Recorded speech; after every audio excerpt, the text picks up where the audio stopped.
Les anciens textes indiens évoquent des chars richement ornés, voire des palais entiers, connus sous le nom de Vimana, capables de s'élever dans les airs et de parcourir, en quelques secondes, des distances allant jusqu'à l'espace. Si certains considèrent ces Vimana comme relevant exclusivement de la mythologie indienne, d'autres estiment qu'ils pourraient s'inspirer d'une technologie véritable, perdue au fil des siècles. Selon les textes de l'ancien Veda indien, il existait des Vimana variés, comme le Vimana éléphant doté de plusieurs moteurs, ainsi que de nombreux modèles portant des noms d'animaux ou d'oiseaux. Certains étaient conçus pour des trajets locaux, d'autres pour voyager à l'étranger, et d'autres encore pour explorer la Lune ou d'autres planètes. Ils pouvaient atteindre des vitesses stupéfiantes. L'un des Vimana possédait la capacité exceptionnelle de se rendre invisible. Un autre, en forme de sphère, était propulsé par les vents de Mercure. Ce modèle aurait produit un rayon immense, comparable à celui du Soleil, et un bruit retentissant semblable au tonnerre. Tous les Vimana étaient réputés indestructibles et parfaitement adaptés au combat. Pour piloter un Vimana, il fallait maîtriser un ensemble de connaissances, comparables à celles requises pour un pilote d'avion moderne, et regroupées en 32 secrets. Ils incluaient la structure de l'engin, les techniques de décollage et de manœuvre en toute sécurité, ainsi que des savoir-faire spécifiques comme comment se rendre visible ou invisible, comment se dissimuler, comment être rapide, ou encore comment gérer les phénomènes de contraction et d'expansion. Pour échapper à ses adversaires, le pilote d'un Vimana devait se hisser jusqu'à la 8e couche atmosphérique au-dessus de la Terre et tirer parti de la puissance des rayons solaires obscurs. Si cette consigne peut paraître étrange, d'autres instructions, plus plausibles, conservent une certaine pertinence dans le contexte de l'aéronautique moderne. Certaines sections des textes dédiés aux Vimanas mettent en lumière des aspects tels que les itinéraires de vol, la formation des pilotes, la navigation, mais également les tenues appropriées pour ces derniers, ainsi que les aliments recommandés pour de longs trajets.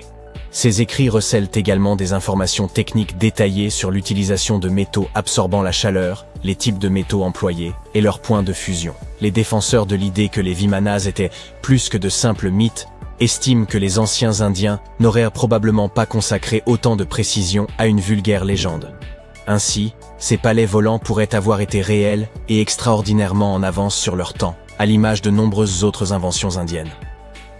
Au VIe siècle avant notre ère, un chirurgien indien du nom de Sushruta a rédigé ce qui est considéré comme le premier manuel de médecine et de chirurgie. Surnommé le père de la chirurgie pour ses contributions, Sushruta a catalogué des centaines de plantes médicinales et décrit des interventions chirurgicales complexes. Il a notamment consigné des instructions pour des reconstructions nasales, ainsi que des greffes de peau transférées d'une partie du corps à une autre.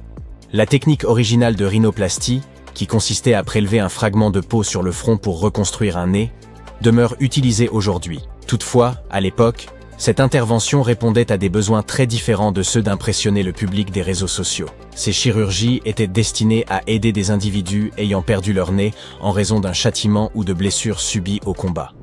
C'est à un prodige des mathématiques indiens de l'Antiquité, nommé Aryabhata, que nous devons l'invention du zéro. Bien qu'elle puisse paraître anodine, cette découverte a été cruciale, car sans elle, il n'existerait ni système binaire, ni ordinateur. Avant le 5e siècle de notre ère, les gens se contentaient d'un simple symbole pour indiquer l'absence de valeur. Grâce à cette invention, l'addition, la soustraction et bien d'autres opérations sont devenues infiniment plus simples. Vous pouvez observer le plus ancien zéro connu, gravé sur le mur d'un temple de Gwalior, en Inde. Dès 1500 avant notre ère, voire plus tôt, la civilisation de la vallée de l'Indus utilisait des règles en ivoire. Ces instruments, retrouvés lors de fouilles sur les sites de l'actuel Pakistan et du nord-ouest de l'Inde, étaient couramment employés en architecture avec une précision remarquable. Chaque règle comportait des unités mesurant un peu plus de 3 cm, minutieusement divisées en sous-unités précises, jusqu'à une tolérance de 2 millièmes de centimètre. L'invention suivante relève davantage du concept que de l'objet tangible. La standardisation consiste à fixer des règles communes en s'appuyant sur un ensemble de critères, qu'ils soient humains, matériels ou d'intérêts variés. L'une de ces applications les plus notables, à laquelle nous sommes aujourd'hui habitués, est celle des poids standardisés. Que l'on utilise des livres ou des kilogrammes, ces mesures universelles sont essentielles, n'est-ce pas? Pour cela, nous devons un grand merci aux marchands de la civilisation arapéenne, qui vivaient il y a près de 4000 ans. Ces derniers utilisaient des poids standardisés pour mesurer aussi bien des céréales que des produits de luxe. Leur système de mesure reposait sur des bases mathématiques décimales et binaires. Bien qu'ils n'aient pas disposé de technologies avancées, Ils ont atteint une précision remarquable grâce à des calculs complexes et à l'utilisation ingénieuse de matériaux tels que le sable pour la construction. Leur expertise en matière de standardisation s'est diffusée jusqu'en Perse et en Asie centrale, devenant ainsi une norme mondiale en matière de pesée. Si le yoga est votre pratique favorite, vous avez une excellente raison de rendre hommage aux anciens sages indiens. Le yoga a été mentionné pour la première fois dans les Védas de la civilisation de l'Indus-Sarasvati, dans le nord de l'Inde, il y a plus de 5000 ans. Avec le temps, cette discipline a été perfectionnée et enrichie, devenant une vaste philosophie comprenant plus de 200 écrits sacrés consacrés à l'art d'atteindre l'illumination. Au début de notre ère, le yoga a pris une nouvelle dimension grâce à l'écrivain hindou Patanjali, qui a structuré la pratique dans son œuvre, les Yoga Sutras. Cette discipline s'est transformée en une méthode complète de rajeunissement du corps et en une pratique visant à prolonger la vie, avec des postures que l'on continue à exécuter sur les tapis d'aujourd'hui. Ce n'est qu'au XIXe siècle que le yoga a gagné le monde occidental, où il s'est rapidement propagé. Le jeu d'échecs, souvent considéré comme le jeu de prédilection des intellectuels, est également une invention indienne. Son ancêtre, connu sous le nom de Chaturanga, était un jeu de stratégie sur plateau qui a commencé à se populariser environ 3000 ans avant notre ère. Cette version primitive des échecs se jouait à 4 joueurs au lieu de 2 et comportait 64 cases. Chaque participant disposait de 8 pièces, allant des pions au roi, en passant par les fous et les cavaliers. À cette époque, on n'utilisait pas de dés classiques à 6 faces, mais un dé oblong. Les joueurs qui s'affrontaient étaient en réalité regroupés en 2 équipes selon leur position. La version moderne des échecs, telle que nous la connaissons aujourd'hui, trouve mention pour la première fois dans une légende de l'ancienne littérature indienne. Selon cette histoire, l'épouse du démon Ravana aurait inventé le jeu afin de divertir son époux. Le mot shampooing trouve son origine dans un terme hindi signifiant apaiser ou pétrir. Cette substance, inventée en Inde en 1762, servait à l'origine pour les massages crâniens, d'où son nom. Le premier shampoing était composé d'huile naturelle et de plantes. Les commerçants britanniques, séduits par cette idée, l'ont ramené en Angleterre.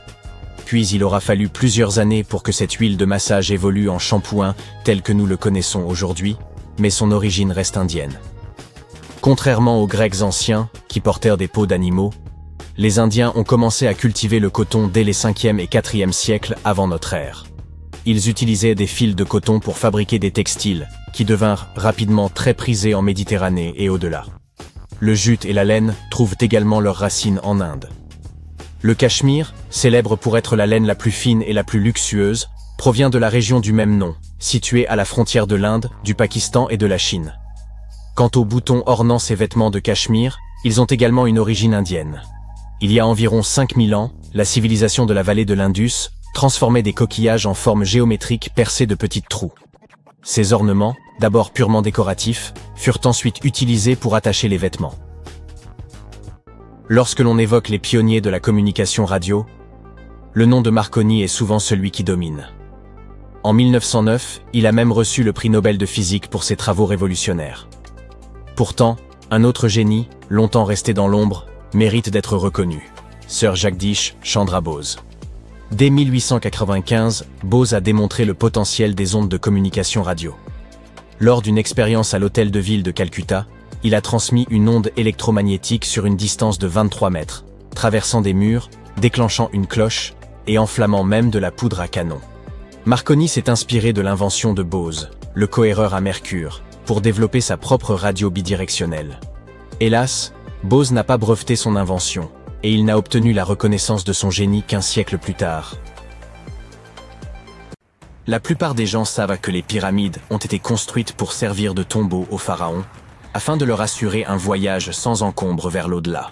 La grande pyramide de Gizeh, par exemple, a été construite pour le pharaon Khéops.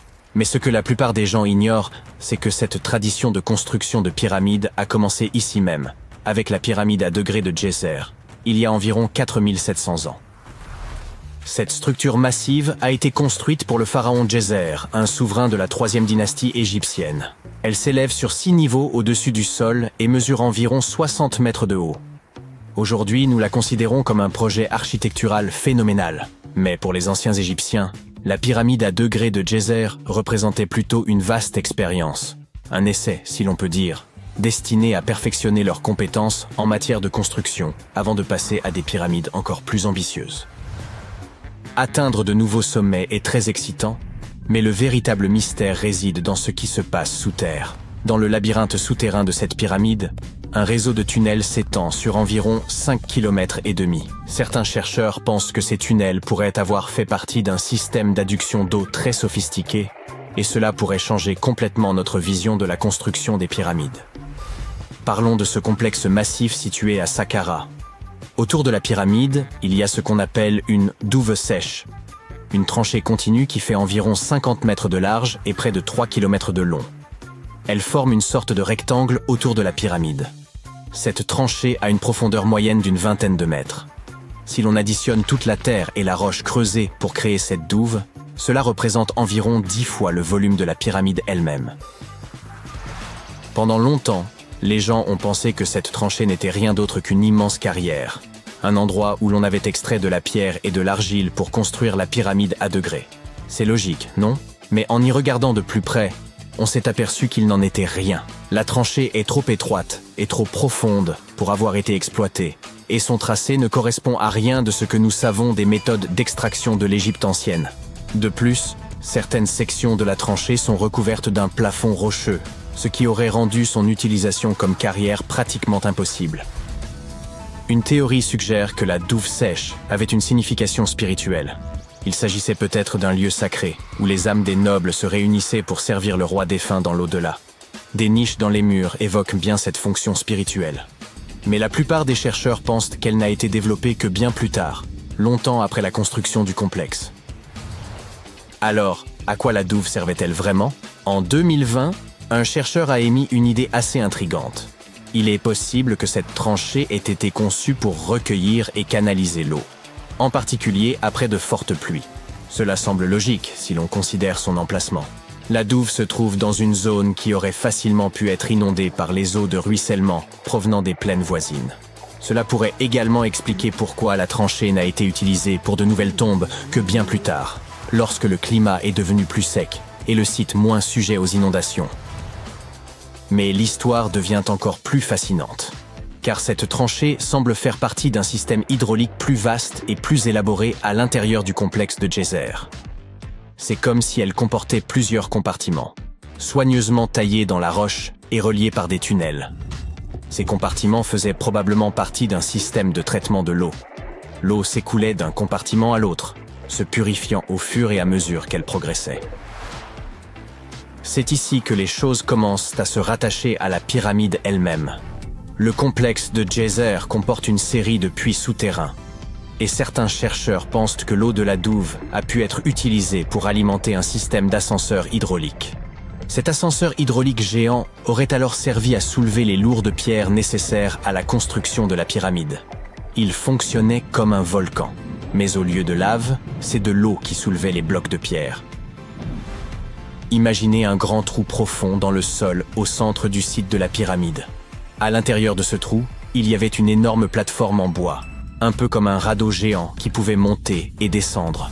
Lorsque les ouvriers voulaient soulever une pierre lourde, ils remplissaient le trou d'eau. Lorsque le niveau de l'eau montait, la plateforme en bois se mettait à flotter, emportant la pierre avec elle, un peu comme un ascenseur géant. Lorsque la pierre atteignait la bonne hauteur, les ouvriers la faisaient glisser de la plateforme vers la pyramide. L'idée, c'est que l'eau de la tranchée, après avoir été nettoyée et filtrée, se serait écoulée dans ces puits. Un flotteur énorme, peut-être en bois, s'élevait alors au fur et à mesure que l'eau remplissait le puits, soulevant les pierres jusqu'à l'endroit où on en avait besoin pour la construction. Une fois la pierre en place, l'eau était évacuée et la plateforme redescendait, prête à soulever la pierre suivante. Ce système de levage hydraulique sophistiqué aurait pu changer la donne, rendant l'ensemble du processus de construction beaucoup plus rapide et efficace, et permettant d'économiser de la main-d'œuvre. C'est comme si les anciens Égyptiens avaient déjà adopté la notion selon laquelle travailler plus intelligemment vaut mieux que travailler plus durement. Mais bien sûr, tout le monde n'est pas d'accord avec cette théorie. Certains experts affirment que la zone où a été construite la pyramide à degrés de Djéser n'aurait pas pu fournir suffisamment d'eau. Les pluies étaient assez rares pour entretenir un système hydraulique aussi élaboré. La théorie principale suggère qu'il y avait peut-être un lac à proximité qui se serait remplie après chaque période de pluie et qui aurait fourni l'eau dont le complexe avait besoin pour son système hydraulique. Or, aucun écrit de l'Égypte ancienne ne fait mention d'un tel lac. Il s'agit donc plus d'une hypothèse que d'une réalité. Et puis, il y a la question du travail lui-même. Vous vous souvenez que j'ai dit que cette méthode aurait pu permettre aux anciens bâtisseurs d'élever des pierres avec beaucoup moins d'efforts? Ce n'est peut-être pas tout à fait vrai. Selon certains experts, la construction de ce dispositif aurait nécessité beaucoup plus de travail que le simple déplacement des blocs de pierre nécessaires à l'édification du monument. Et n'oublions pas que la pyramide à degrés de Djéser est relativement petite comparée à celles qui ont suivi. Les pierres utilisées pesaient en moyenne 300 kg chacune, ce qui n'est rien comparé aux blocs de plus de 2,5 tonnes utilisés plus tard pour la pyramide de Khéphren. S'il nous faut complètement écarter cette théorie de l'ascenseur hydraulique, il nous reste à expliquer comment cette pyramide a été construite. Pour répondre à cette question, nous devons revenir un peu en arrière et parler des plans d'origine. Avant que la tombe de Djéser ne devienne une pyramide, l'idée était de construire un simple mastaba. Ce type de tombeau était assez courant dans les périodes antérieures. Une structure rectangulaire à toit plat avec des côtés inclinés. Mais une fois le mastaba original terminé, ils auraient décidé de l'agrandir un peu en ajoutant quelques couches supplémentaires. Ils auraient ensuite ajouté d'autres couches jusqu'à ce que la construction atteigne 6 niveaux distincts, chacun plus petit que le précédent. Et ils auraient probablement fait tout cela en soulevant ces lourdes pierres à l'aide de passerelles, et non d'un ascenseur hydraulique. Nous ignorons encore beaucoup de choses sur la pyramide à degrés de Djéser. Des recherches supplémentaires sont certainement nécessaires pour comprendre comment ce système fonctionnait, ou s'il a même existé. Mais l'idée d'utiliser de l'eau pour construire une pyramide apporte une nouvelle dimension à notre compréhension de l'ingénierie de l'Égypte ancienne. Cela nous rappelle avec force à quel point ces bâtisseurs étaient intelligents et ingénieux, mettant à profit les ressources naturelles dont ils disposaient pour créer l'un des monuments les plus emblématiques de l'histoire.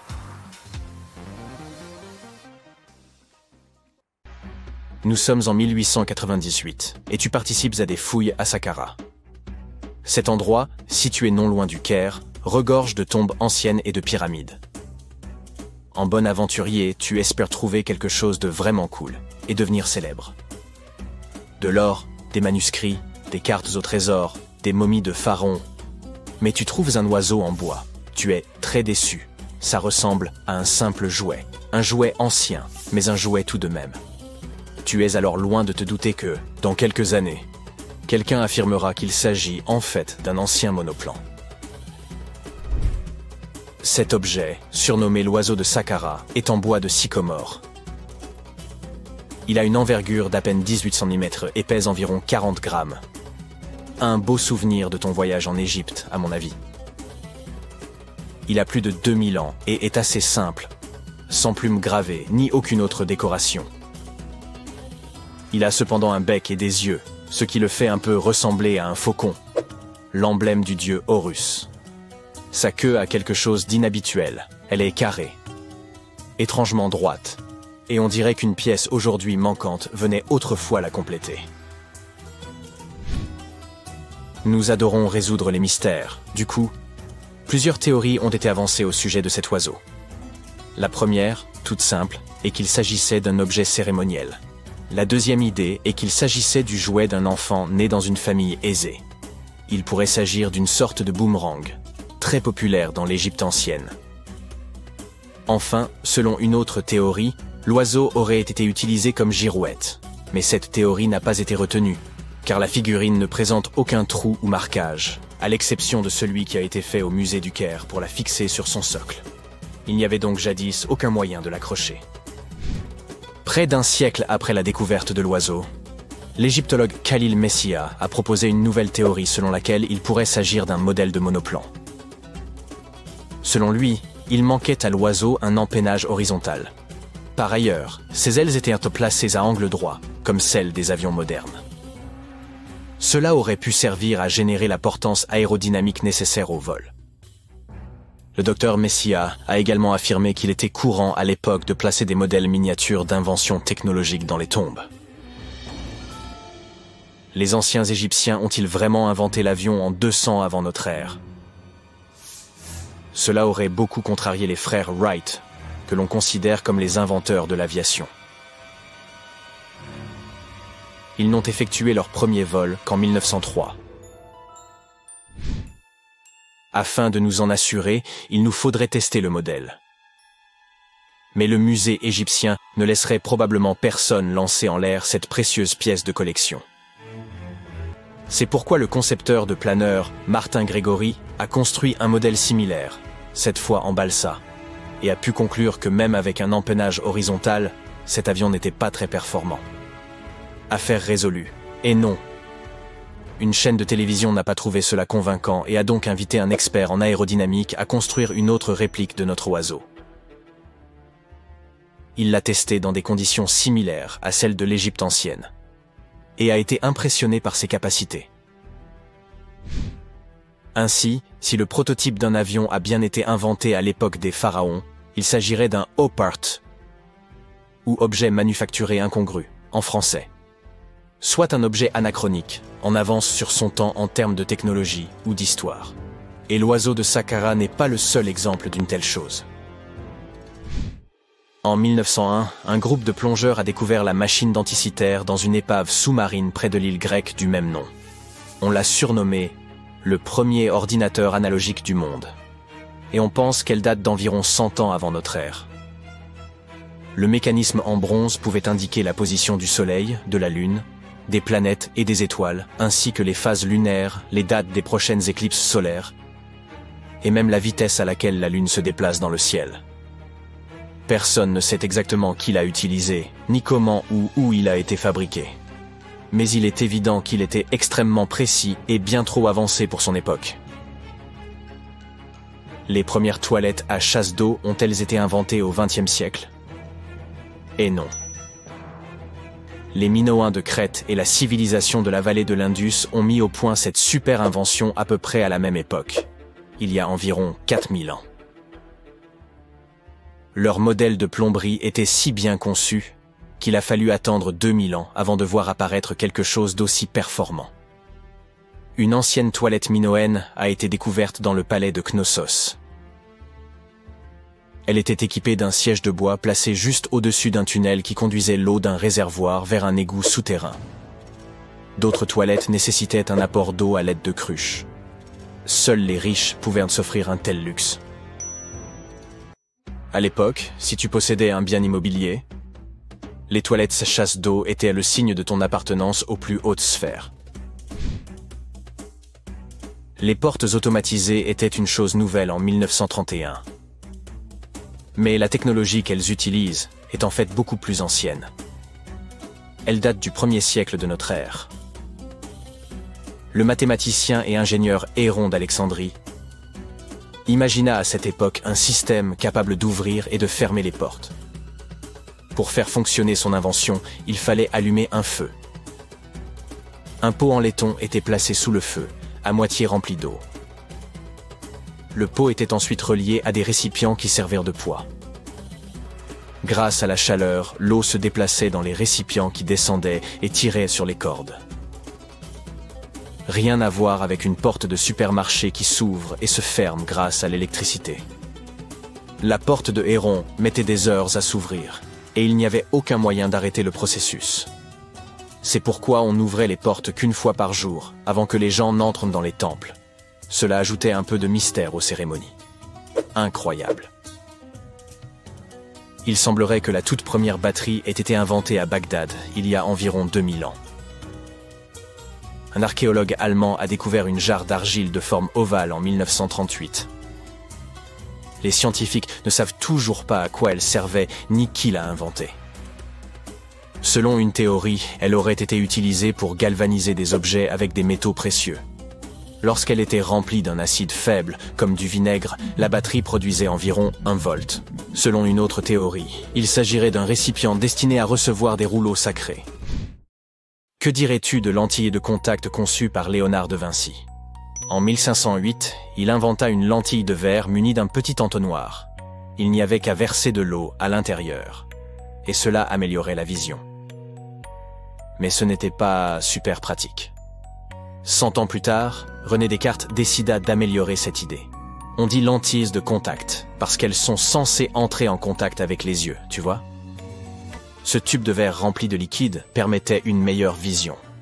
Mais il était hélas impossible de cligner des yeux. 2 siècles et demi plus tard.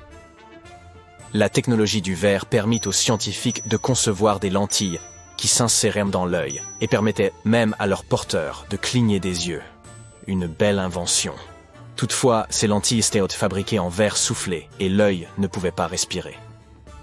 Une 50aine d'années plus tard, les concepteurs adoptèrent le plastique, plus léger, incassable et résistant aux rayures, même si les lentilles couvraient encore l'œil entièrement. Ce n'est qu'en 1948 qu'un certain Kevin Tuohy ponça une lentille en plastique et se rendit compte qu'elle restait en place même en ne couvrant que la cornée. Imagine-toi vivre dans le Londres du 19e siècle et avoir besoin d'envoyer un message à New York. Cela prenait alors une dizaine de jours.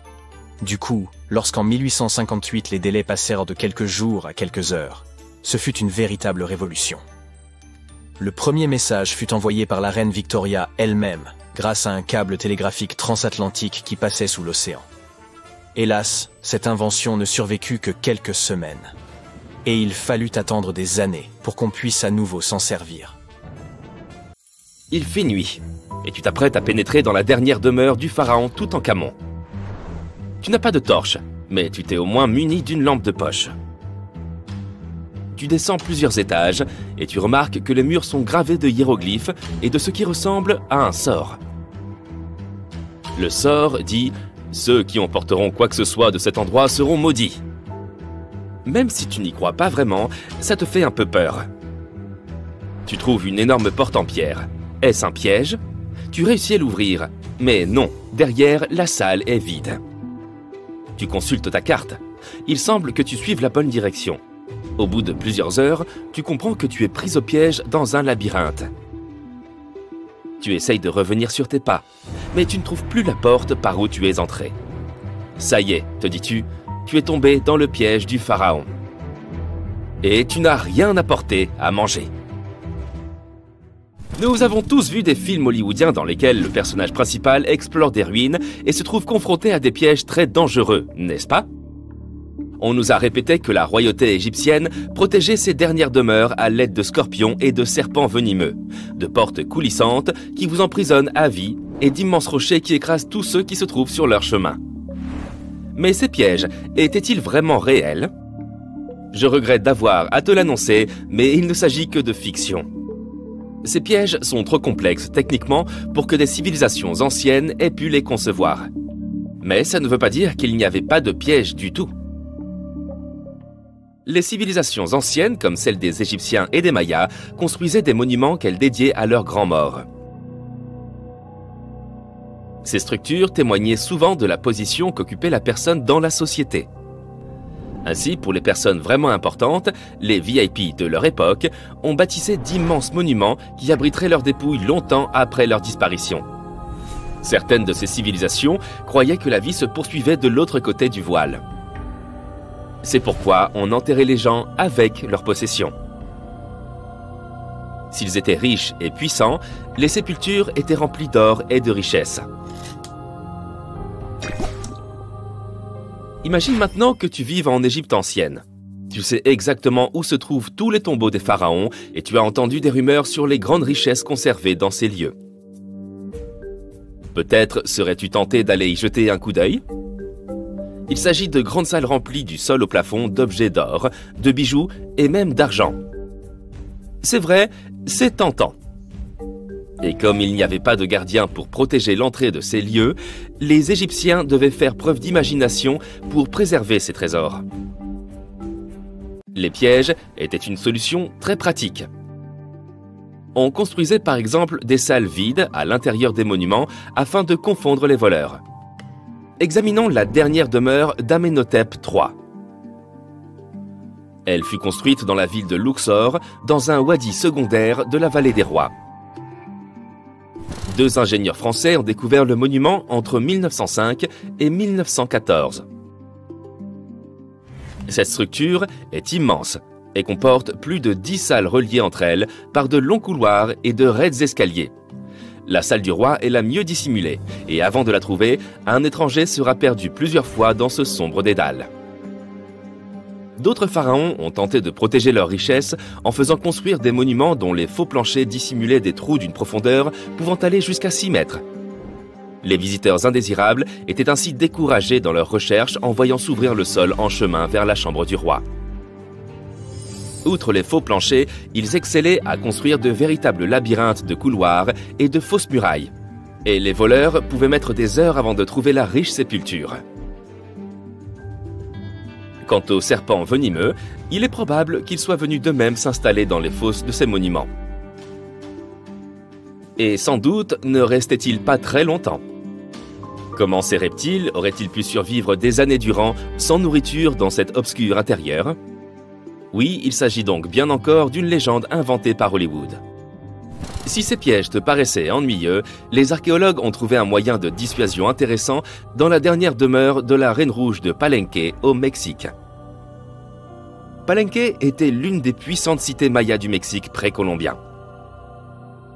On pense que la Reine Rouge était la grand-mère du dernier roi maya. Sans aucun doute, une personne d'une grande importance pour l'Empire.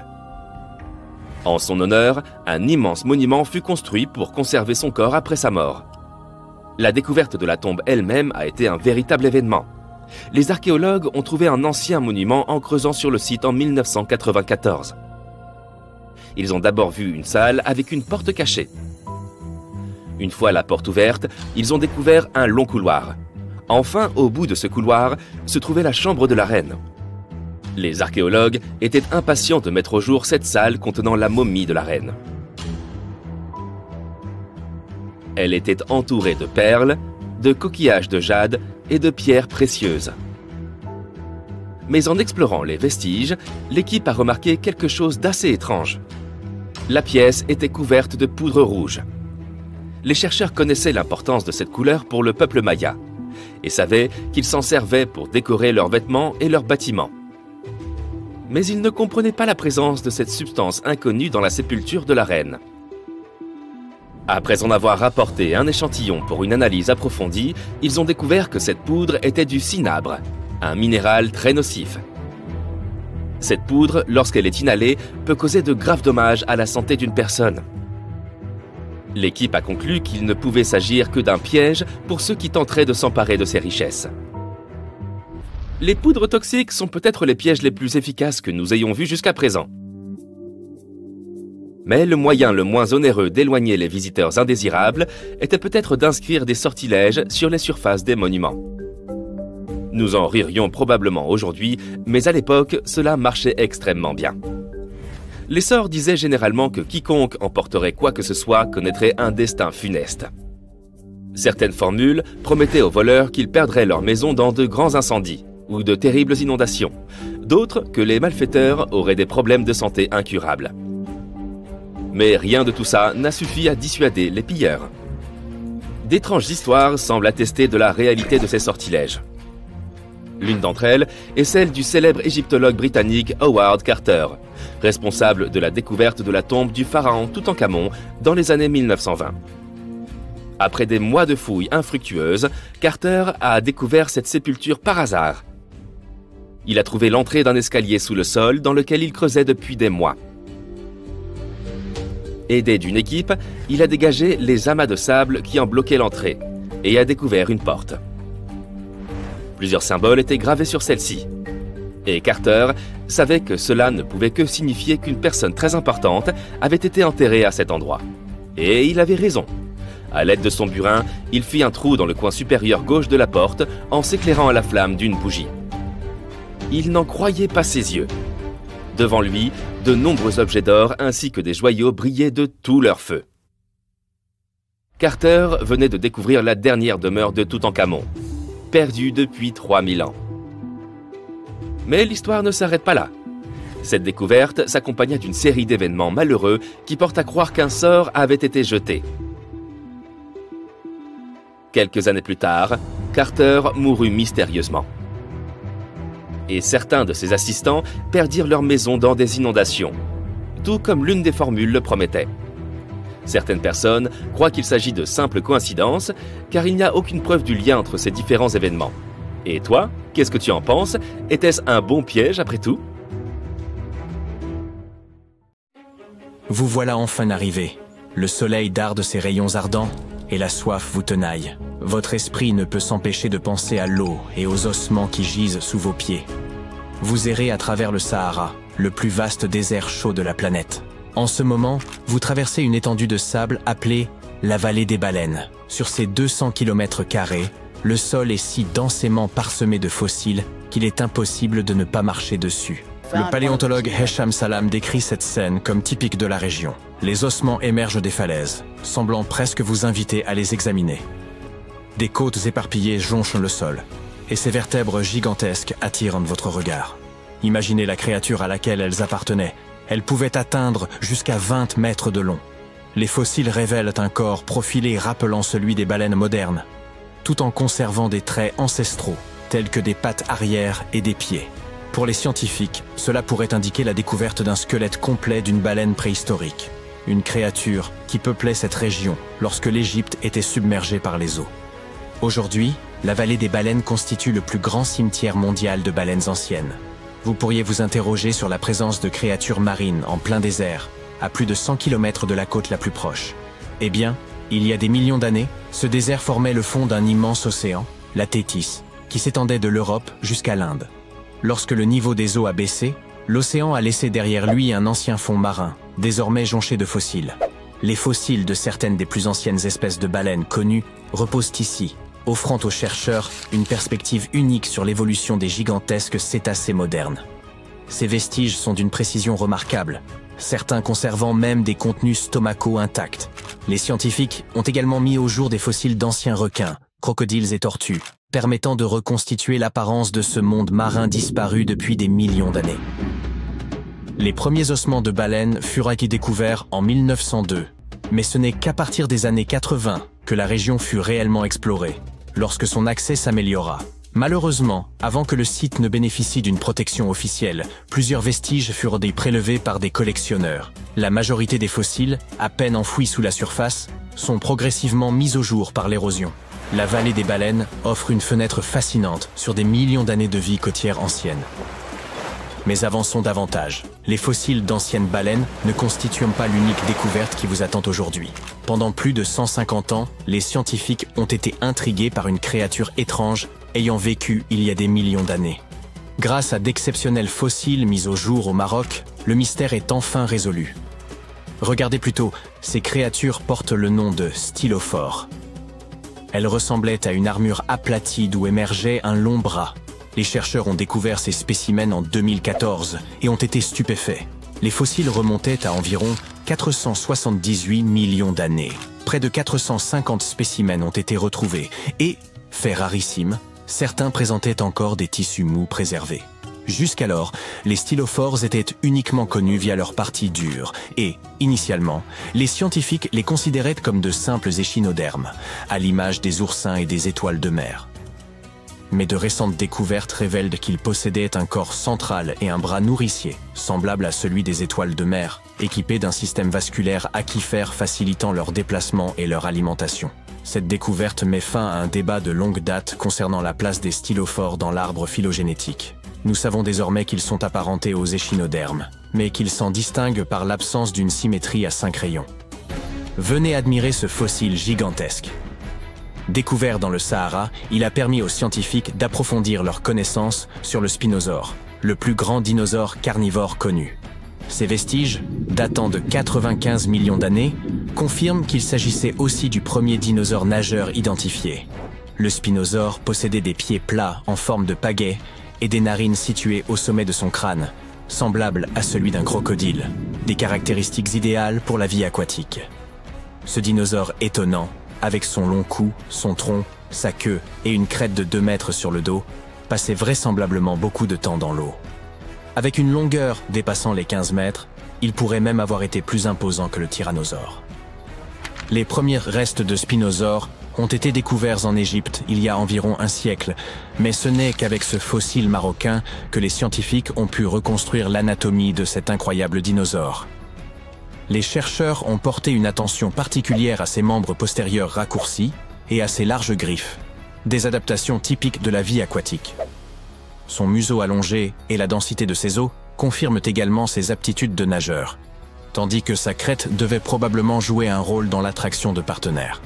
Et salut beau gosse! Voici une autre découverte impressionnante réalisée en Tunisie.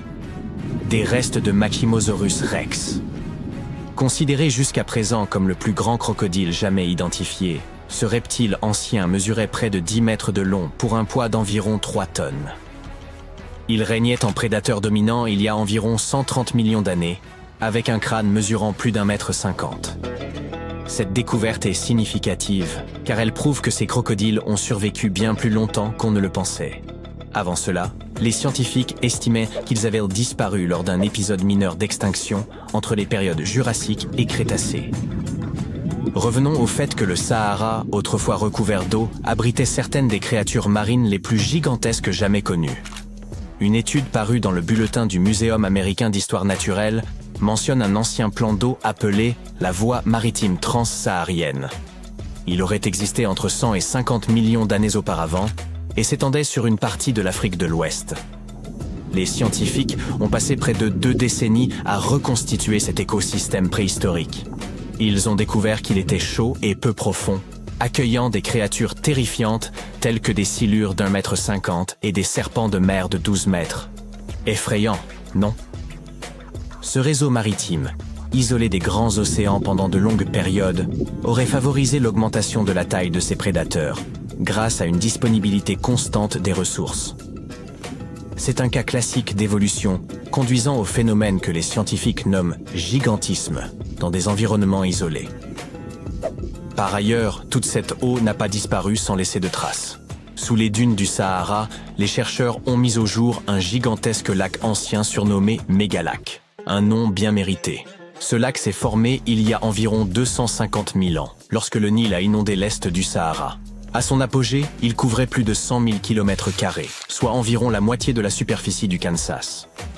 Les scientifiques ont également découvert des traces d'un lac plus petit, situé à 150 km à l'ouest du Nil, à un niveau légèrement inférieur et couvrant près de 50 000 km². Tout cela s'ajoute aux preuves croissantes qu'il existait jadis de nombreux lacs en Afrique du Nord, lesquels auraient pu former des routes de migration, facilitant ainsi les déplacements des premiers humains à travers le continent. Le Sahara ne recèle pas seulement des fossiles d'animaux étranges. En mai 2020, des roches inhabituelles, ornées de cristaux verdâtres, ont été découvertes dans une région sablonneuse du sud de l'Algérie. Après analyse, les scientifiques ont conclu que ces roches ne provenaient pas de la Terre, mais étaient en réalité des fragments d'une météorite baptisée Erg Chech 0023. Cette météorite est extrêmement ancienne, étant considérée comme la plus vieille roche volcanique jamais trouvée. Elle s'est formée il y a des milliards d'années, dans le cœur incandescent d'une protoplanète aujourd'hui disparue.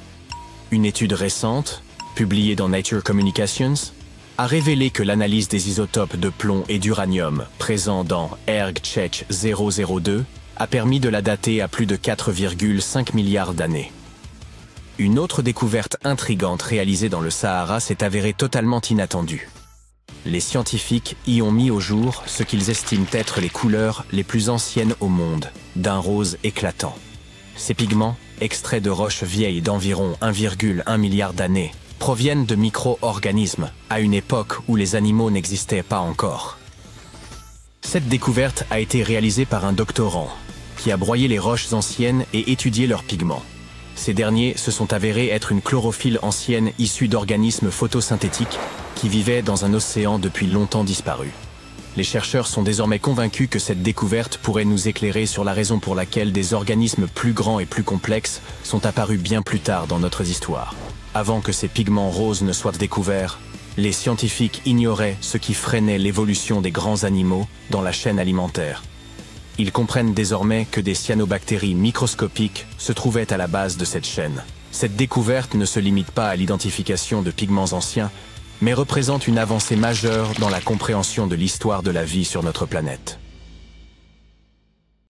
Contrairement à de nombreux autres sites funéraires de l'Égypte ancienne, la tombe du roi Toutankhamon est restée cachée, à l'abri des voleurs, pendant près de 3000 ans. L'une des raisons était que cette tombe était plus petite que la moyenne, et qu'elle était dissimulée dans le site de la Vallée des Rois. Cette région était déjà abondamment explorée au moment où l'on est tombé par hasard sur l'emplacement de la tombe du pharaon. L'entrée était complètement ensevelie sous les débris provenant de la construction d'une tombe voisine, ce qui a dû également aider à préserver son secret. Il n'y avait pas non plus la moindre inscription à l'extérieur de la tombe. Le passage du temps aura également joué un rôle dans son remarquable état de préservation jusque dans les années 20, lorsqu'un dénommé Howard Carter y est finalement parvenu. Mais Carter était-il un héros pour autant? Des découvertes récentes suggèrent qu'il aurait pu être moins honnête qu'on a pu le penser. Carter n'était pas seulement considéré comme un chasseur de trésors renommé, c'était un véritable archéologue. Il s'était, bien avant Toutankhamon, plongé dans la quête d'artefacts égyptiens. Il avait découvert son intérêt pour ces objets insolites dès l'enfance et avait rapidement commencé à reproduire les sculptures et les inscriptions découvertes dans les tombes anciennes. Après avoir découvert les restes du roi Toutankhamon, Carter aura passé près d'une décennie à traiter et consigner toutes sortes d'objets, comme des trônes en or, des chars et des statues provenant de la tombe, les expédiant le long du Nil vers le musée égyptien du Caire. Du moins, c'était là l'histoire officielle. Des découvertes plus récentes affirment que tous ces objets n'auraient même pas été remis aux officiels égyptiens. Une lettre retrouvée semble révéler ce qui fut la politique de Carter. 10 pour eux et 1 pour moi. Et 1. La lettre en question avait été envoyée à Sir Alan Gardiner, philologue et ami de Carter, et datée de 1922. Dans ses écrits, Carter mentionnait avoir découvert la tombe et demandait à son ami quelques conseils. Dans une autre lettre de 1934, Gardiner semblait remercier Carter pour un amulette qui lui aurait été envoyé comme cadeau de remerciement. Carter insistait sur le fait qu'elle ne provenait pas de la tombe de Toutankhamon, mais manifestement, c'est bien de là que venait. Le directeur britannique du musée égyptien était lui-même au courant des manigances de Carter, mais ne pouvait pas les prouver. Il a comparé l'amulette de Gardiner avec d'autres qui provenaient de la tombe de Toutankhamon, et aux surprises, elles se ressemblaient à s'y méprendre. Gardiner était tellement embarrassé d'avoir été mis dans une situation si délicate qu'il s'est plaint à Carter dans une autre lettre. En bon ami, Gardiner a préféré ne pas jeter l'opprobre sur le célèbre archéologue. À la place, il a conseillé à Carter de restituer ses objets volés au Caire, tout comme il vous conseillerait de donner un coup de pouce à cette vidéo et de vous abonner à la chaîne pour plus de vidéos incroyables sur les secrets les plus pharaoniques de l'histoire. Ce n'est pas le seul élément louche concernant le comportement de Carter après la découverte. En 1947, un dénommé Alfred Luca, qui avait travaillé aux côtés de l'archéologue controversé, a livré des informations dans une obscure revue Kérot. Il affirmait que Carter avait discrètement forcé la porte de la chambre funéraire par lui-même. Après quoi, il l'avait refermée comme si de rien n'était avant d'officialiser la découverte. Pourquoi aurait-il fait cela? Eh bien, la même théorie suggère que Carter et son équipe auraient pu pénétrer dans la tombe plus tôt afin de faire main basse sur quelques trésors anciens. Bien entendu, ces gens ne pouvaient pas risquer de revendre de tels objets de leur vivant, mais s'assureraient qu'ils soient vendus aux enchères après leur décès. Carter n'a cependant jamais rien avoué. Il n'a pas émis de démenti officiel non plus. Mais le gouvernement égyptien ne pouvait pas risquer d'autres disparitions inexpliquées. On lui a donc interdit l'accès à la tombe pendant un certain temps. Certains ont associé ces disparitions à la malédiction du roi Toutankhamon. Si vous n'en avez jamais entendu parler, sachez que cette histoire effrayante a passionné les foules peu après la découverte de la sépulture du pharaon. On prétendait que quiconque interférait avec la tombe du jeune roi serait poursuivi par la malédiction. Ce n'est pas aussi spectaculaire qu'une momie se lançant après vous, mais il se murmure que tous ceux qui ont perturbé la demeure de Toutankhamon ont rencontré des fins aussi mystérieuses que prématurées. Le décès le plus remarquable lié à cette prétendue malédiction est celui de George Herbert, le 5e comte de Carnarvon. C'est cet aristocrate britannique qui avait financé la quête de cette tombe, et il est décédé juste un an après l'ouverture du caveau. Aujourd'hui, les gens aiment y voir un grand mystère. Mais il se trouve qu'Herbert était déjà en très mauvaise santé lorsqu'il est parvenu au Caire et qu'il a fini par succomber à une maladie commune. Maintenant, parlons chiffres. Beaucoup de monde s'est trouvé lié à l'ouverture de ce tombeau. Des gardes de sécurité, des archéologues et quantité d'ouvriers. Et certes, quelques-uns d'entre eux sont morts peu après que le tombeau a commencé à recevoir des visiteurs. Mais aussi attrayante que soit cette malédiction dans notre récit, Statistiquement, si vous avez un groupe de personnes impliquées dans l'ouverture d'une tombe, vous devriez vous attendre à quelques décès, simplement du fait du hasard. La durée de vie moyenne de tous ceux qui auraient été frappés par l'ancienne malédiction était de plus de 20 ans après que le sort se soit abattu sur eux. La fille d'Herbert a même vécu jusque dans les années 80, soit 50 ans plus tard. Et Howard Carter lui-même a vécu jusqu'en 1939, soit 16 ans après la grande découverte. Certains ont suggéré que toute cette malédiction n'était rien de plus qu'une stratégie de communication soigneusement élaborée. Lorsque la tombe de Toutankhamon a été découverte, Howard Carter était soucieux d'en tenir les journalistes à l'écart. Ainsi, il aurait pu inventer une malédiction pesant sur quiconque se serait approché de la sépulture du jeune roi. Mais qu'a-t-on bien pu dérober dans la tombe de Toutankhamon? Eh bien, pour commencer, quelques bijoux. Ils pourraient avoir été volés par Howard Carter lui-même, selon un spécialiste français, qui a mené une recherche approfondie en examinant de vieilles photos prises à l'intérieur de la tombe dans les années 20. Il a comparé ces images à celles de divers objets provenant de musées et de ventes aux enchères, et il s'est rapidement mis à retracer l'itinéraire de certains des bijoux de Toutankhamon. Tout d'abord, il y a ce collier, qui ornait autrefois la poitrine du pharaon. Il était brisé en plusieurs morceaux et certaines parties ont été envoyées via Carter au musée Nelson Atkins du Missouri. Pendant ce temps, d'autres morceaux ont été réarrangés en collier par des gens qui ont tenté de le vendre aux enchères en 2015, mais sans succès. Le musée Nelson Atkins lui-même ne nie pas les faits, puisqu'il confirme l'information sur son propre site web. Et puis, il y a la fameuse coiffe de Toutankhamon.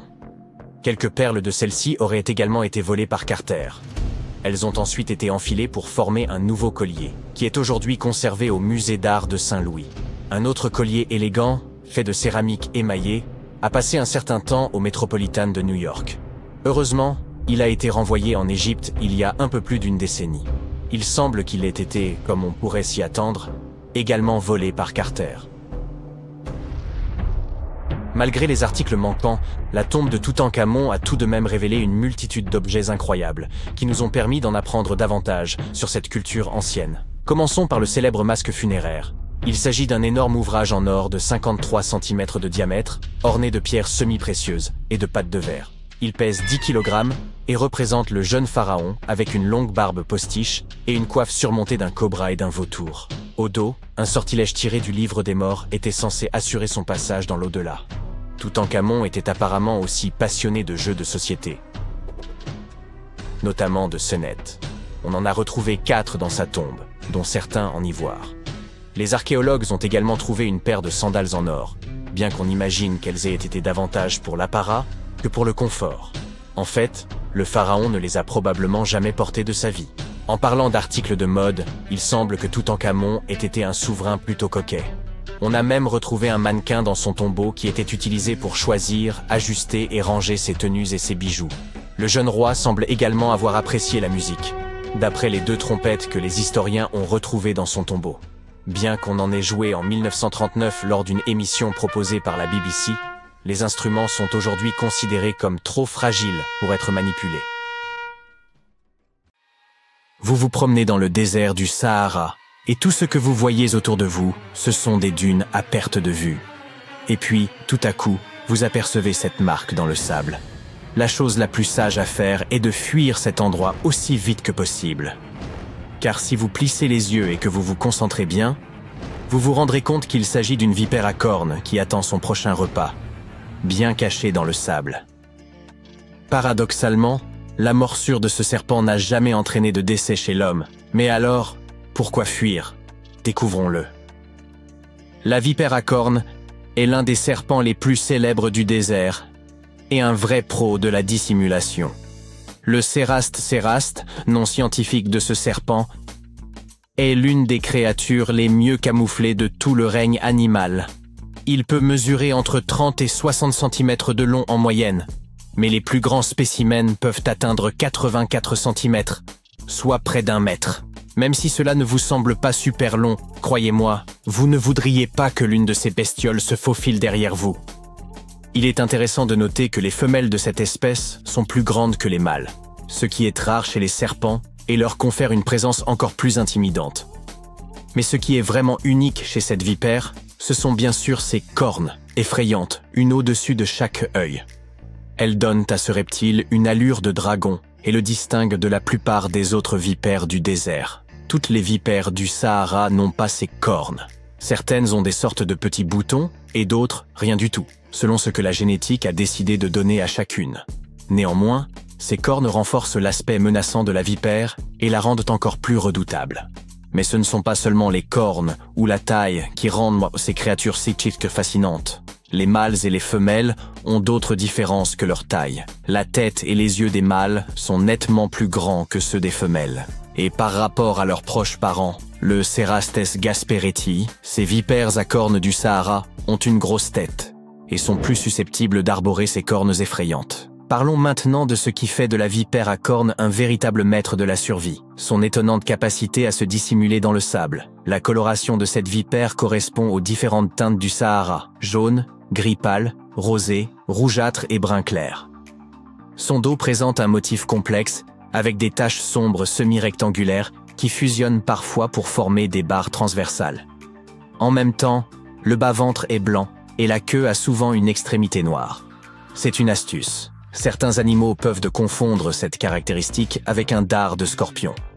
Ce camouflage est la principale forme de défense de la vipère et son meilleur outil de chasse. Ce reptile ne se contente pas de se glisser rapidement hors de vue. Il s'enfouit dans le sable. Il peut agiter son corps sous le sable meuble du désert, ne laissant apparaître que ses yeux et ses narines. Imaginez une créature si habile à se cacher qu'elle n'a qu'à s'allonger pour disparaître presque complètement. Et alors gare à la souris, au lézard ou à l'homme qui passerait par là sans se douter de rien. Pendant la journée, la vipère s'abrite généralement sous des rochers et dans des terriers creusés par d'autres animaux. Parfois, elle se cache tout simplement à l'ombre des buissons. Pour une créature d'apparence si féroce, la vipère à cornes du Sahara est étonnamment calme.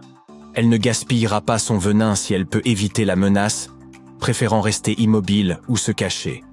Mais lorsqu'elle se sent vraiment menacée, elle donne un avertissement vraiment spectaculaire. Elle frotte ses spires l'une contre l'autre, produisant un sifflement et un crépitement caractéristiques qui vous indiquent qu'elle est prête à frapper. Et si vous ignorez cet avertissement, la morsure de cette vipère est chargée d'un venin toxique qui peut être très dangereux. C'est pourquoi manipuler de tels serpents peut être une erreur fatale, comme l'ont découvert 2 malheureux amateurs en Europe. Nos 2 amis ont été mordus par des vipères à cornes en captivité, et les morsures ont provoqué un gonflement extrême, des problèmes de coagulation sanguine, et même une insuffisance rénale. Le venin contenu dans ces morsures contient des composés spéciaux qui perturbent la coagulation du sang, attaquent les reins et peuvent provoquer de graves hémorragies internes. Il existe un antivenin efficace, mais il est clair que la morsure de la vipère à cornes du Sahara n'est pas à prendre à la légère. Voici un autre fait étonnant à propos de ce reptile. Lorsqu'elle se déplace, la vipère à cornes du Sahara ne glisse pas de la manière habituelle. Au lieu de cela, elle utilise un style unique qu'on appelle déplacement latéral. L'animal soulève une boucle de son corps, la déplace vers l'avant et tire ensuite le reste derrière lui. Cette marche latérale permet au serpent de se déplacer sur le sable chaud sans que son ventre ne touche le sol trop longtemps. Dans un endroit aussi brûlant que le Sahara, cette technique n'est pas seulement cool, elle est essentielle à sa survie. Si la vipère à cornes est la championne du camouflage en milieu désertique, elle a de sérieux concurrents dans d'autres paysages.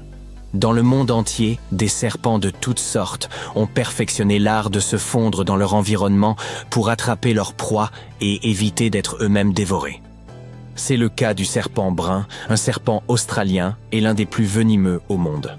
Sa couleur lui permet de se dissimuler dans les rochers et le sol, ce qui le rend extrêmement difficile à repérer, jusqu'à ce que vous vous trouviez pratiquement face à lui. Une morsure de ce serpent peut être fatale en moins d'1 heure. Ou encore le mocassin à tête cuivrée, que l'on trouve dans les forêts états-uniennes. Les couleurs pâles et rosées de ce serpent se marient parfaitement avec les feuilles d'automne. Il se fige souvent au lieu de s'enfuir, ce qui entraîne de nombreuses morsures accidentelles. Son venin n'est généralement pas mortel, mais il est douloureux, et comme ce reptile se cache très bien, les rencontres sont fréquentes. La vipère de Peringuet d'Angola et de Namibie aime se cacher dans le sable comme la vipère à cornes du Sahara. Elle se nourrit principalement de lézards et ses écailles aux couleurs sable la rendent presque invisible. Heureusement, sa morsure n'est pas trop dangereuse pour l'homme. Regardez maintenant cette créature terrifiante. C'est le crotale des bois. Ce serpent vit dans les forêts luxuriantes des États-Unis et utilise ses couleurs pour se fondre dans la végétation forestière. Vous ne le verrez peut-être pas, mais si vous entendez son cliquetis, reculez de quelques pas, car son venin est puissant. Le Pacific Gopher Snake, que l'on trouve sur la côte ouest des États-Unis, peut mesurer jusqu'à 2 mètres de long. Ce qui est bien chez ce reptile, c'est qu'il n'est pas venimeux. Il se camoufle bien dans les forêts et dans les champs, mais il est inoffensif pour l'homme. Il suffit de ne pas l'effrayer, car sa morsure est quand même douloureuse. Dans les terrains rocheux de Californie et d'Oregon, vous rencontrerez peut-être le crotale de l'Ouest, qui aime se fondre dans les rochers bruns foncés et dorés. Sa sonnette est souvent le seul avertissement que vous recevrez de lui. Les serpents suivants ne sont pas particulièrement dangereux, mais ce sont des maîtres inégalés du camouflage. La couleuvre verte se cache parfaitement dans les feuilles et dans l'herbe, et elle est généralement invisible pour les promeneurs non avertis. La vipère péliade aime se cacher dans les feuilles et les arbustes. Quant à l'inoffensive couleuvre rayée, elle sait se fondre dans la terre et la basse végétation. N'oubliez pas que même si tous ces serpents ne sont pas venimeux, ils peuvent tout de même vous donner un coup de dent douloureux. Bien sûr, je ne peux pas ne pas mentionner l'énorme python réticulé. Même s'il peut atteindre plus de 6,5 mètres de long, ce serpent d'Asie du Sud est un expert lorsqu'il s'agit de se cacher dans les feuilles et dans l'ombre. C'est l'un des seuls serpents connus pour chasser occasionnellement l'homme. Soyez donc prudents sur son territoire. Dans la nature, les serpents comme la vipère à cornes du Sahara se camouflent pour chasser et éviter d'être chassés. Ils peuvent se cacher dans les feuilles, le sable ou les rochers, mais dans tous les cas, c'est toujours pour un but bien précis que l'évolution les a dotés de ce talent inégalé. La vipère du désert s'enterre pour rester au frais et attraper ses proies, tandis que les serpents des forêts se fondent dans la masse pour chasser en silence et éviter les humains. Pour eux, rester caché n'est pas seulement une question de survie, c'est un avantage considérable. Alors, la prochaine fois que vous partirez en randonnée, n'oubliez pas que vous pourriez croiser un de ces chasseurs. Il vous observe avec une patience tranquille et effrayante. Et oui, amusez-vous bien. Les grandes pyramides. Elles figurent parmi les 7 merveilles du monde antique et sont les seules à exister encore aujourd'hui. Saviez-vous que les pyramides de Gizeh n'étaient pourtant pas uniques en leur genre et qu'elles ne furent même pas les premières? Il y eut d'abord les moyennes pyramides, mais elles n'ont pas si bien marché. Bon, j'arrête de dire des sottises. Pour en revenir à notre histoire, dans l'Égypte ancienne, on croyait que les rois étaient choisis par les dieux pour servir sur terre en tant que médiateurs. Dans l'au-delà, ils étaient censés devenir eux-mêmes des dieux. Le complexe pyramidal fut donc construit pour que le roi dispose de tout ce dont il pourrait avoir besoin dans l'au-delà. Il y avait la pyramide, un palais et des temples. Le tombeau du roi, dans la pyramide, était rempli de tout le nécessaire, des meubles, de la nourriture et des objets d'or. En fait, la première pyramide a été construite 80 ans avant la première pyramide de Gizeh. Au total, il y en avait une centaine. Certaines ne furent pas achevées, car la construction prenait du temps, et tous les pharaons ne vivaient pas assez longtemps pour voir la fin des travaux. Parlons maintenant de la construction elle-même. La plus grande des pyramides de Gizeh est aussi haute qu'un immeuble de 40 étages. Comment diable ont-ils réussi à construire une structure aussi massive il y a 5000 ans, bien avant l'apparition des machines et autres équipements? Nous allons voir ça. Le pharaon Khéops est monté sur le trône vers 2575 avant notre ère, et son architecte a commencé la construction de la plus ancienne et de la plus grande des pyramides de Gizeh. Il a calculé qu'il faudrait utiliser plus de 2 millions de blocs de calcaire pour construire la pyramide, chacun pesant environ 2,5 tonnes, soit à peu près le poids d'un rhinocéros. L'architecte voulait terminer la construction en 20 ans. Pour y parvenir, une pierre devait être transportée et placée toutes les 4 minutes, 24 heures sur 24, 7 jours sur 7 et 365 jours par an, sauf les années bissextiles. Il est donc évident qu'il fallut beaucoup d'ouvriers pour réaliser ce projet. Beaucoup pensent que ce sont des esclaves qui ont travaillé sur le chantier de la pyramide, mais ce n'est pas vrai. Des ouvriers sont venus de toute l'Égypte pour contribuer au chantier, soit environ 25 000 personnes. Les Égyptiens effectuaient toutes sortes de travaux, du travail manuel à la fabrication d'outils en passant par le travail administratif. Ils travaillaient tous environ 10 heures par jour, étaient logés et bien nourris, et menaient globalement une vie plus confortable que celle qu'un Égyptien moyen pouvait s'offrir à l'époque. On suppose qu'ils vivaient dans une ville provisoire située non loin et qu'ils formaient une communauté organisée dirigée par un chef puissant. Les pyramides semblent avoir été conçues pour s'aligner sur les points cardinaux et leurs côtés symbolisent les rayons du soleil. Mais à l'époque, il n'y avait pas de boussole. Les anciens Égyptiens calculaient eux-mêmes les directions, et ce avec une précision étonnante. Pour aligner les pyramides, ils utilisèrent 2 constellations. Le chantier était situé sur la rive ouest du Nil. Cela avait également une signification symbolique. Le soleil se couche à l'ouest, et la vie devait nécessairement en faire autant. La 2e pyramide de Gizeh fut construite pour le fils de Khéops, le pharaon Khéphren. Elle est un peu plus petite, mais c'est elle qui abrite la célèbre statue du Sphinx sans nez. Bien sûr, à l'origine, il avait un nez. Je vous raconterai bien ce qui lui est arrivé, mais c'est encore un mystère, personne ne le sait vraiment. Les sphinx ont un corps de lion et une tête d'homme. On les considérait comme les gardiens de lieux importants. Ce célèbre sphinx porte la tête du pharaon Khéphren et garde sa pyramide, face au soleil levant. Le sphinx est l'une des plus grandes et des plus anciennes statues du monde. À l'origine, il n'avait pas seulement un nez, il était aussi coloré. Les scientifiques ont découvert des traces de couleur rouge sur son visage. Il est donc fort probable que le sphinx ait été peint de cette couleur. Il y a également des traces de jaune et de bleu sur son corps, une statue plutôt sympa. Jusqu'en 1800 environ, le sphinx était enterré jusqu'aux épaules, mais un aventurier accompagné d'une équipe de 160 hommes le déterra. Mais revenons à notre chantier. Les ouvriers avaient bien sûr besoin de blocs de pierre. Il y avait 2 endroits principaux où l'on pouvait s'en procurer. L'un d'eux se trouvait à proximité du site. Mais cette pierre jaune, tapissée de fossiles, ne convenait que pour l'intérieur de la pyramide. Les blocs de calcaire destinés à l'extérieur furent transportés sur 13 km grâce à des traîneaux de 2,5 mètres de long.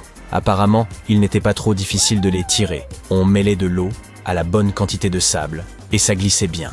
10 personnes suffisaient pour tirer un traîneau transportant une grosse pierre. Étonnamment, couper des blocs de calcaire n'était pas le plus difficile. Dans le sol, le calcaire est mou et peut être fendu assez facilement.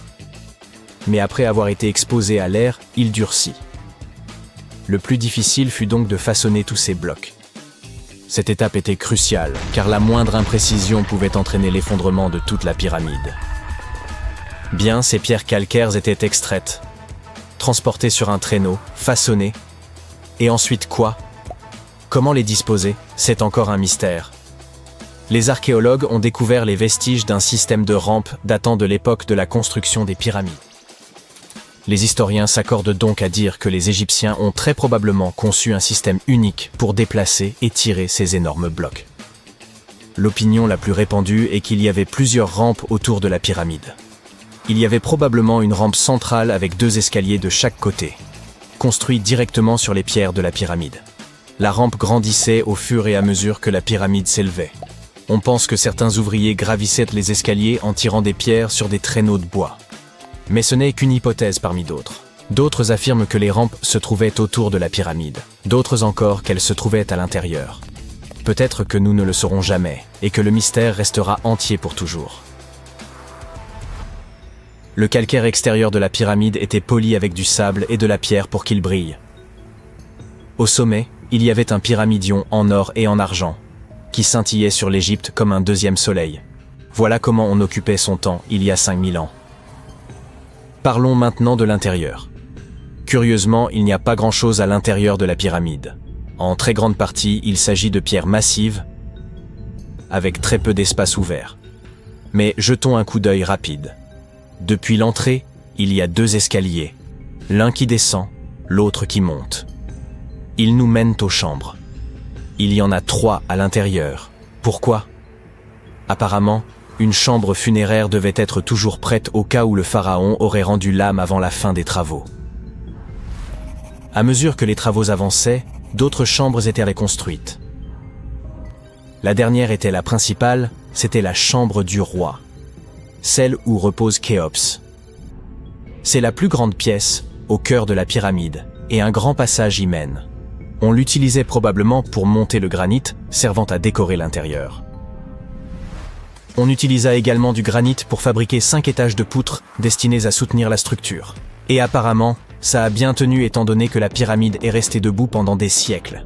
Malheureusement, aucune de ces chambres ne comporte de hiéroglyphes. Si vous voulez en voir, vous devez aller voir les tombes décorées situées près des pyramides. Ces œuvres sont des représentations de la culture et de la vie quotidienne de l'Égypte ancienne. Leurs textes permettent aux chercheurs d'étudier la langue et la grammaire. Les trésors qui se trouvaient autrefois dans les pyramides ont été emportés par des pilleurs. Il existe aussi de nombreux tunnels et passages secrets à l'intérieur des pyramides. Mais aujourd'hui encore, personne n'en connaît le plan complet. Cela fait des années que les scientifiques envoient des robots munis de caméras à l'intérieur. Mais il y a encore beaucoup de choses que nous ignorons. Aujourd'hui, ils se servent de rayons X pour scanner les pyramides de l'extérieur, sans entrer. Alors oui, les anciens Égyptiens ont bien créé un mystère que personne n'a réussi à percer en 5000 ans.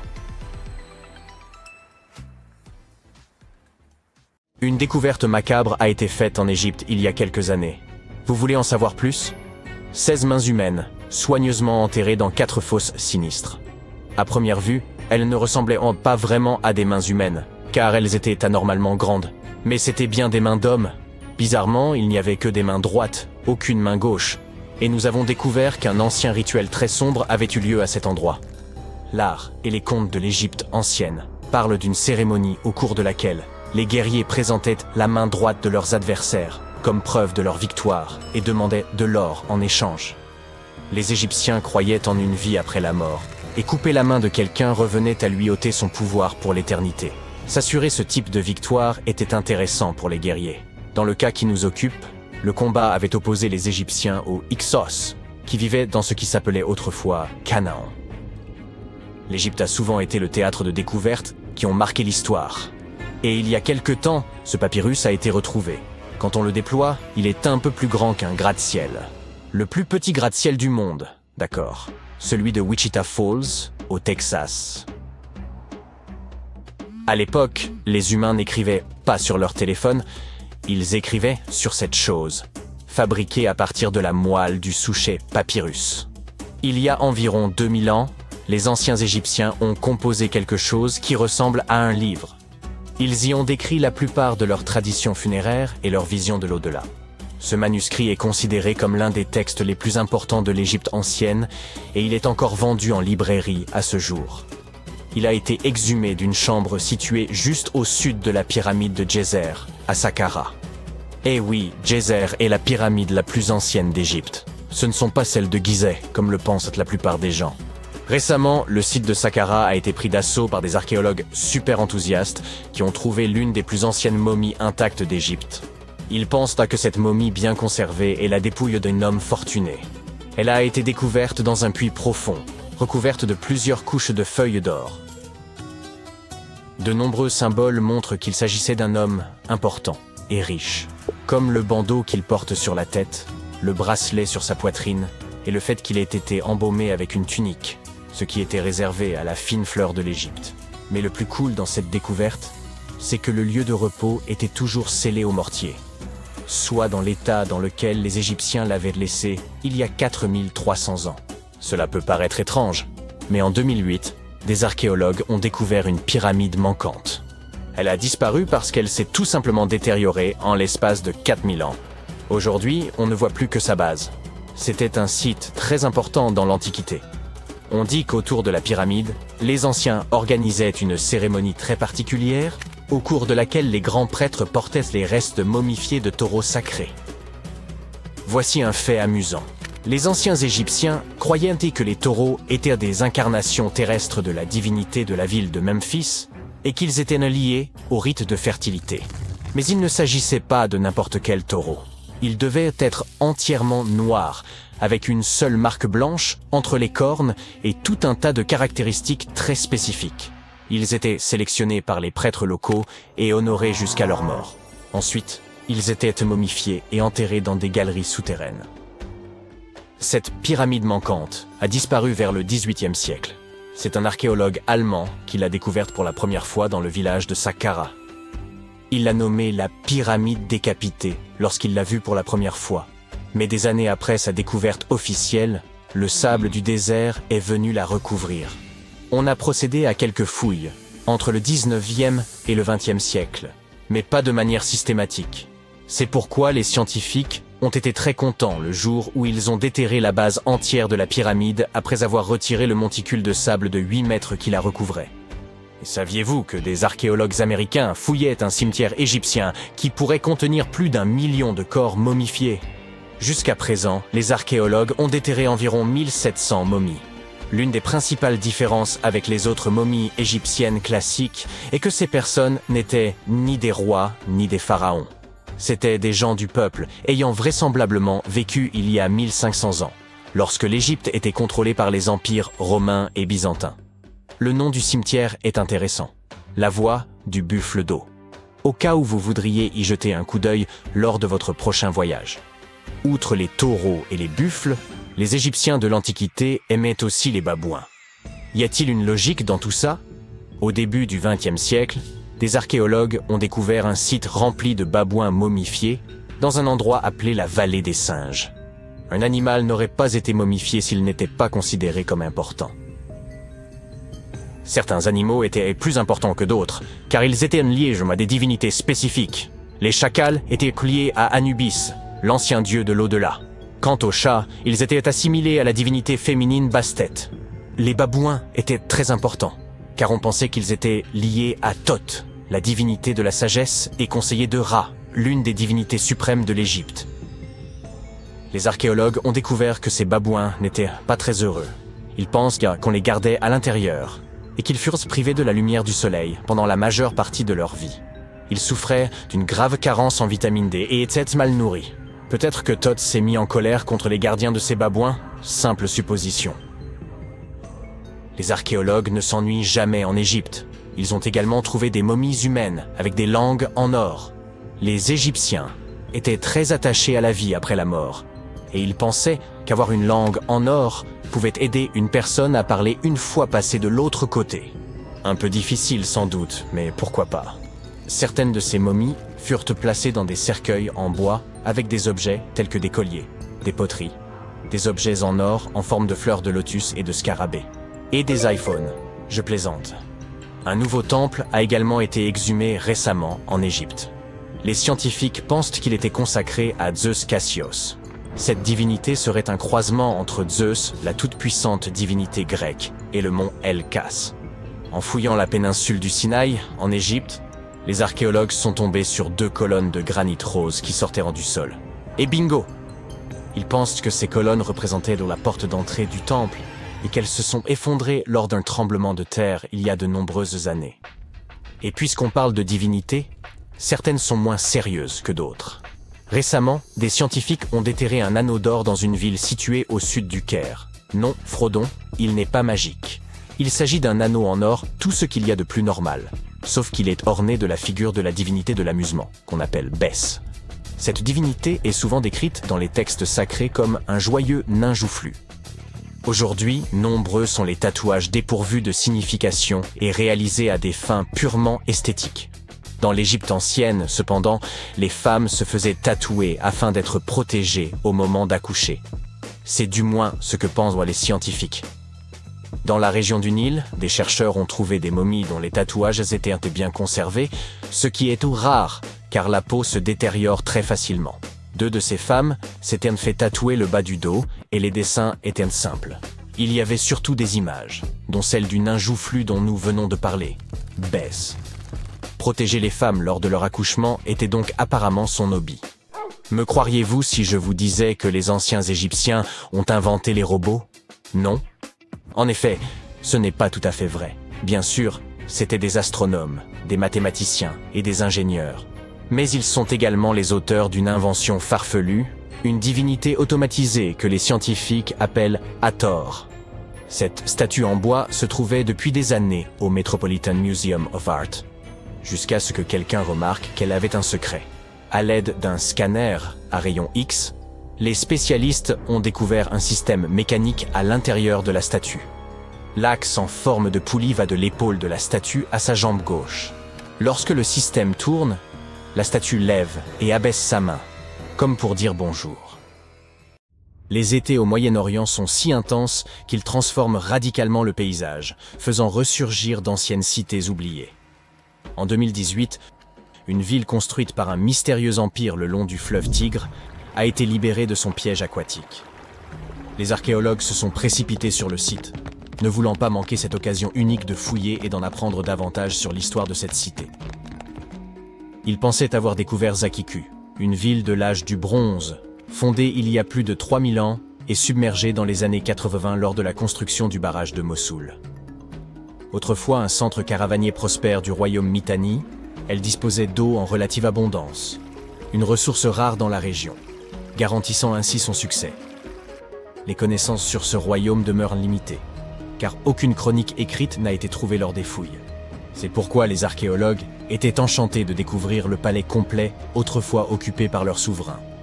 Quelques années plus tard, après un nouvel assèchement de la région, ils ont mis au jour des fortifications protégeant la ville des envahisseurs. La découverte majeure de leur expédition fut un immense entrepôt public contenant des marchandises et des récoltes, des piles de blé et d'orge, ainsi que des métaux et du bois importés.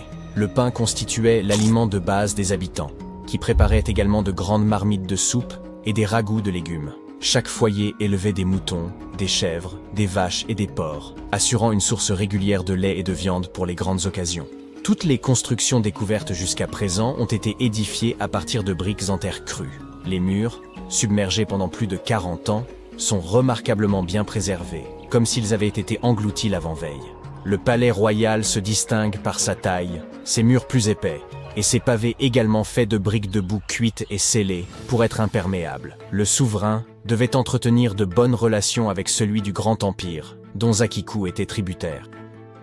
Les commerçants de la ville collectaient des poutres de bois qu'ils entreposaient. Celles-ci provenaient des forêts des montagnes situées au nord et à l'est de la Mésopotamie, et étaient acheminées par le Tigre. Les marchands venaient y écouler leurs marchandises avant de traverser le fleuve vers les régions frontalières.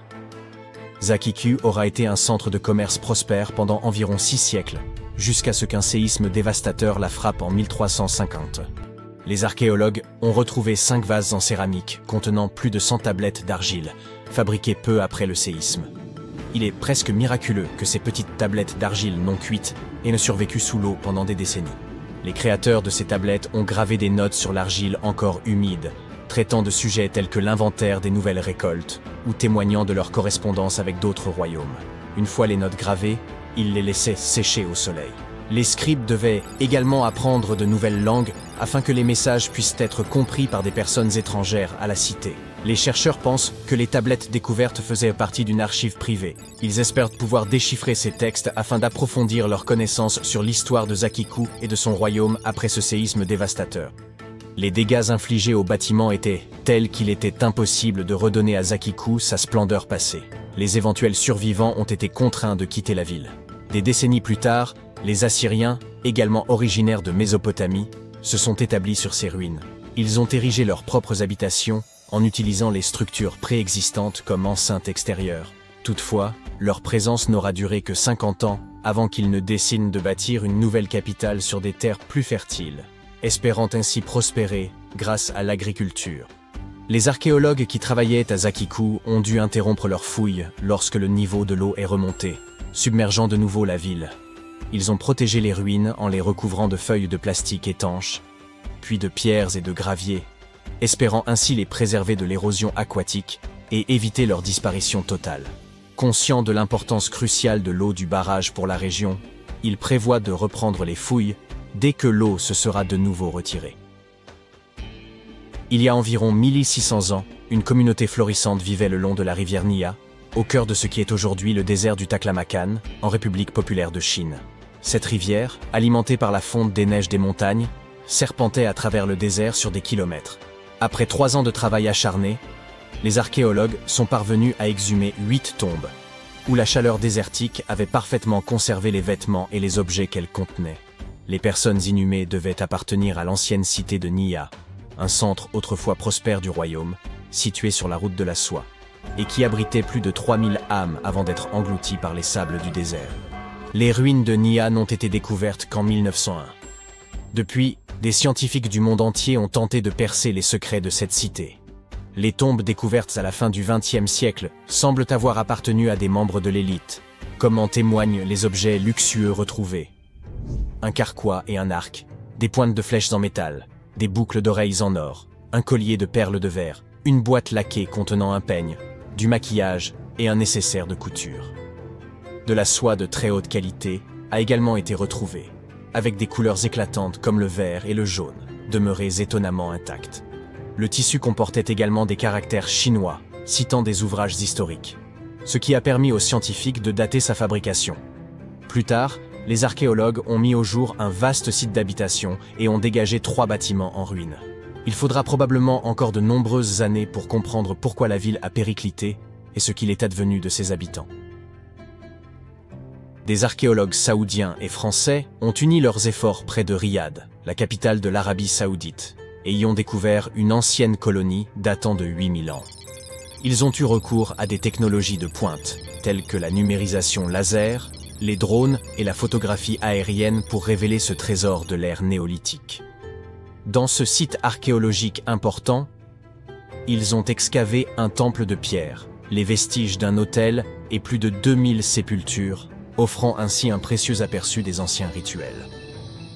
L'équipe a également découvert les fondations de 4 bâtiments imposants, des tours d'angle et des cours extérieures, toutes dotées de réservoirs souterrains pour stocker l'eau destinée à l'agriculture. Un ingénieux système d'irrigation, comprenant des canaux et des citernes, permettait à la ville de prospérer dans l'un des déserts les plus arides au monde. Des dessins rupestres, gravés à même la montagne voisine, illustrent la vie quotidienne des habitants.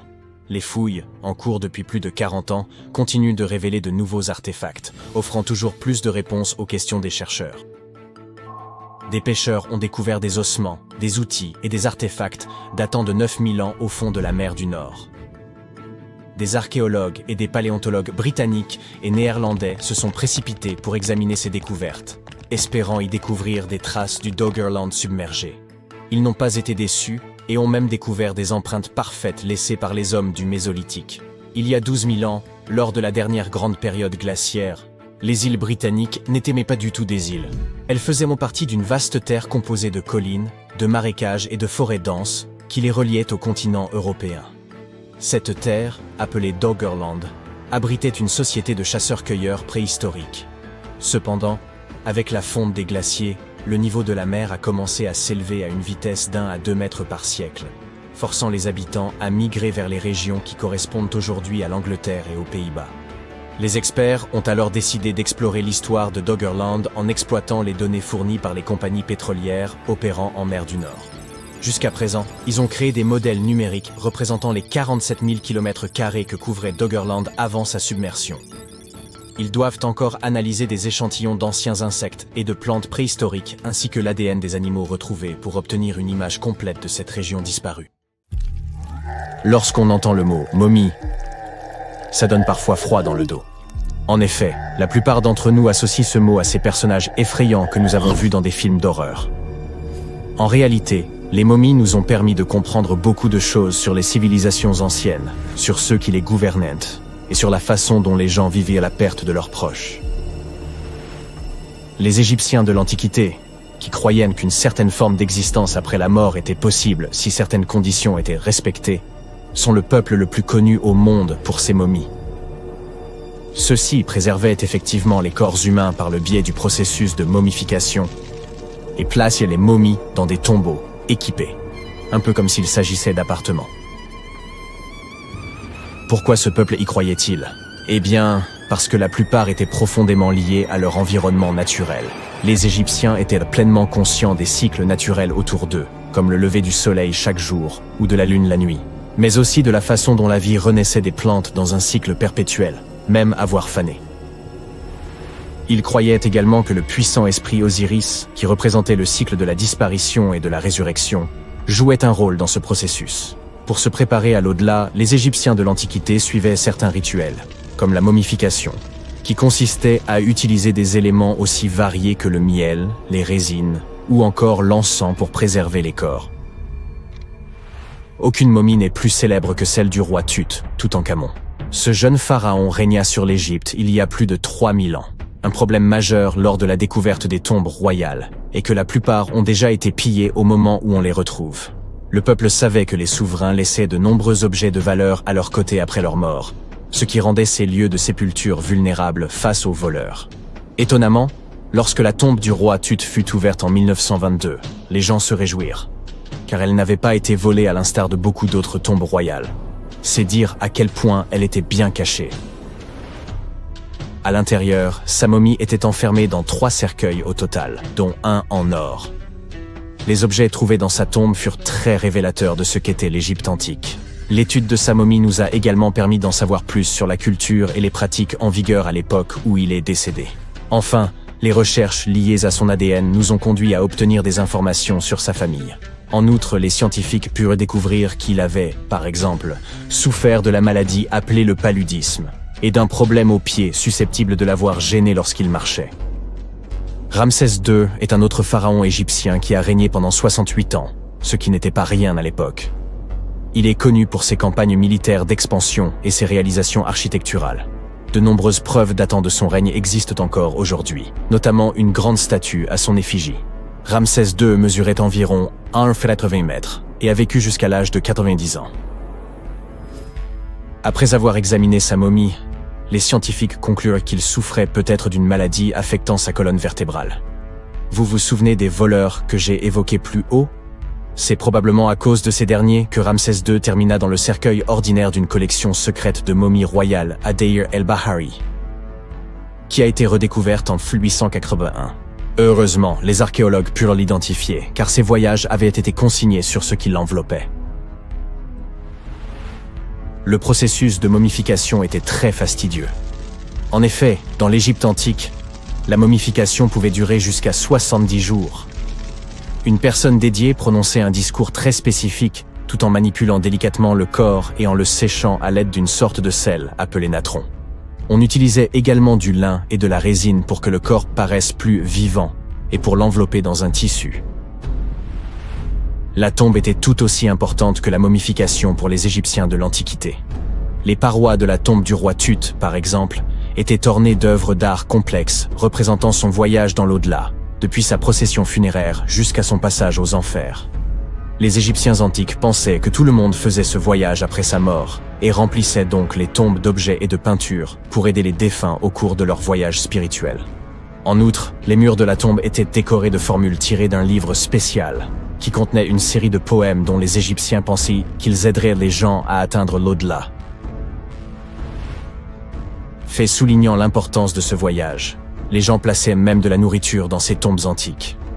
Dans la tombe du roi Tut, les archéologues découvrirent 36 jarres de boissons antiques et 8 paniers de fruits, déposés là pour l'aider dans son voyage vers l'au-delà.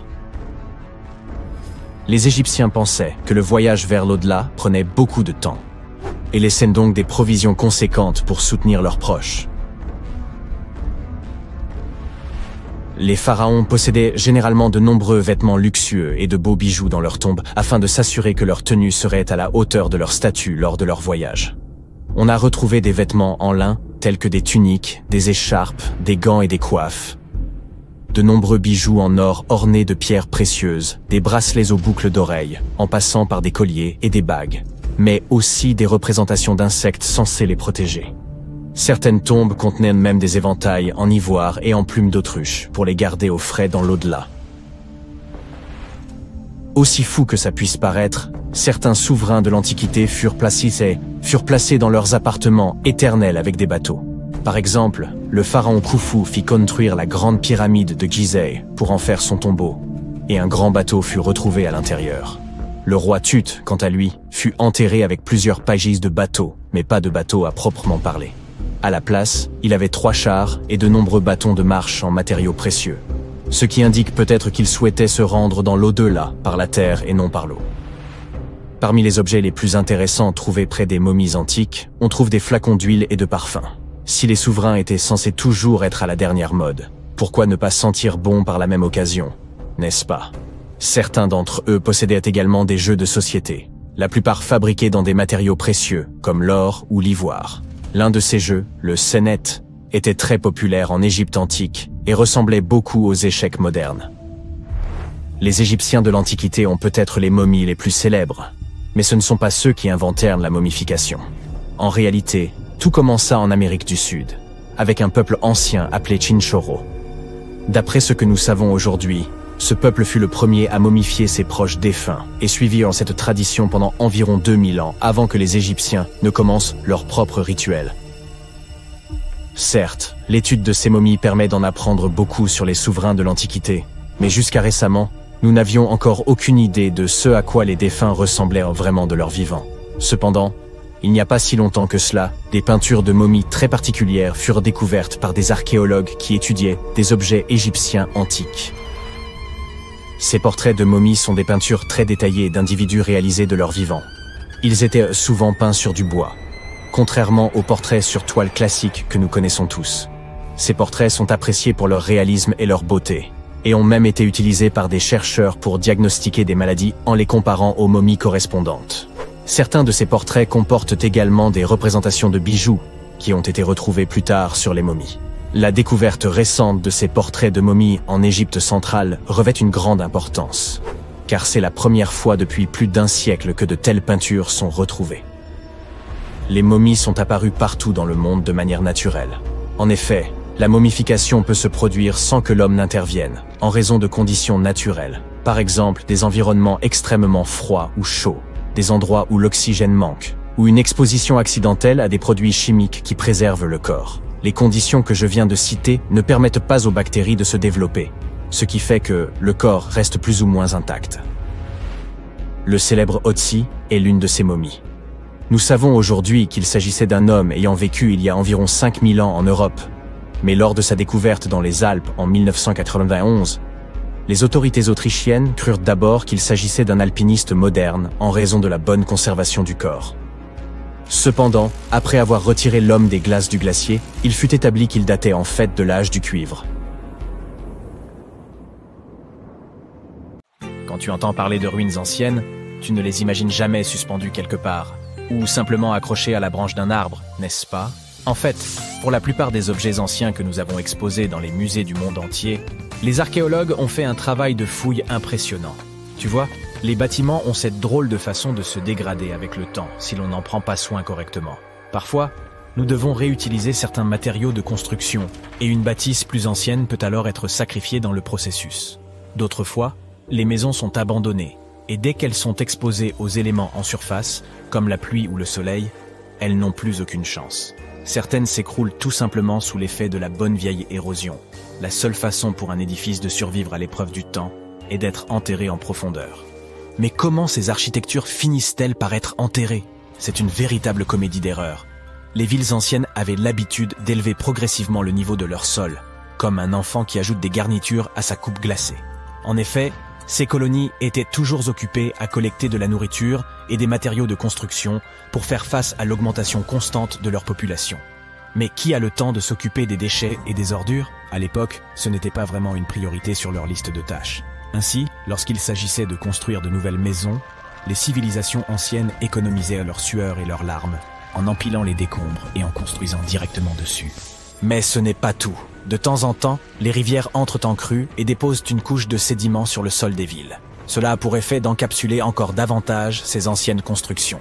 Et dans les régions sèches, comme le désert, où le vent aime à montrer ses mouvements de danse de sable et de poussière, tu peux parier que c'était une lutte constante pour garder les établissements propres. Un exemple hilarant est celui du Sphinx, dont la tête était enfouie dans le sable jusqu'à ce qu'un groupe d'archéologues le mette au jour en 1917. Certaines villes anciennes ont fini par être recouvertes parce qu'elles étaient complètement abandonnées. Avec moins d'activité humaine pour contrôler leur expansion, les graines de plantes n'ont pas pu résister à l'opportunité et ont germé un peu partout. Elles ont absorbé le dioxyde de carbone de l'air et se sont développées, ajoutant de plus en plus de volume au sol. Scieuses racines effrontées ont même décidé de stabiliser le sol constitué de matière végétale en décomposition, créant ainsi plusieurs couches de terre. C'est comme si Mère Nature s'était lancée dans un ultime projet de bricolage, avec les plantes comme fidèles auxiliaires.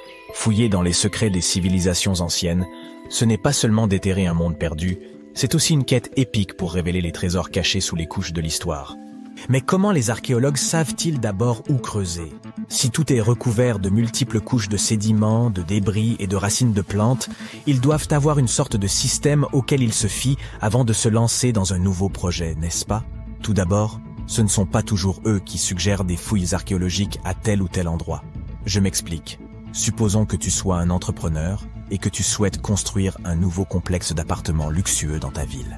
Cependant, certaines législations locales imposent des exigences avant que ton projet ne puisse démarrer. Par exemple, avant de commencer à construire sur un terrain, il peut être nécessaire de faire appel à des spécialistes pour vérifier le sol. Ces personnes intelligentes peuvent être des archéologues, des géologues ou des paléontologues, et elles doivent garder un œil sur le processus en phase de développement.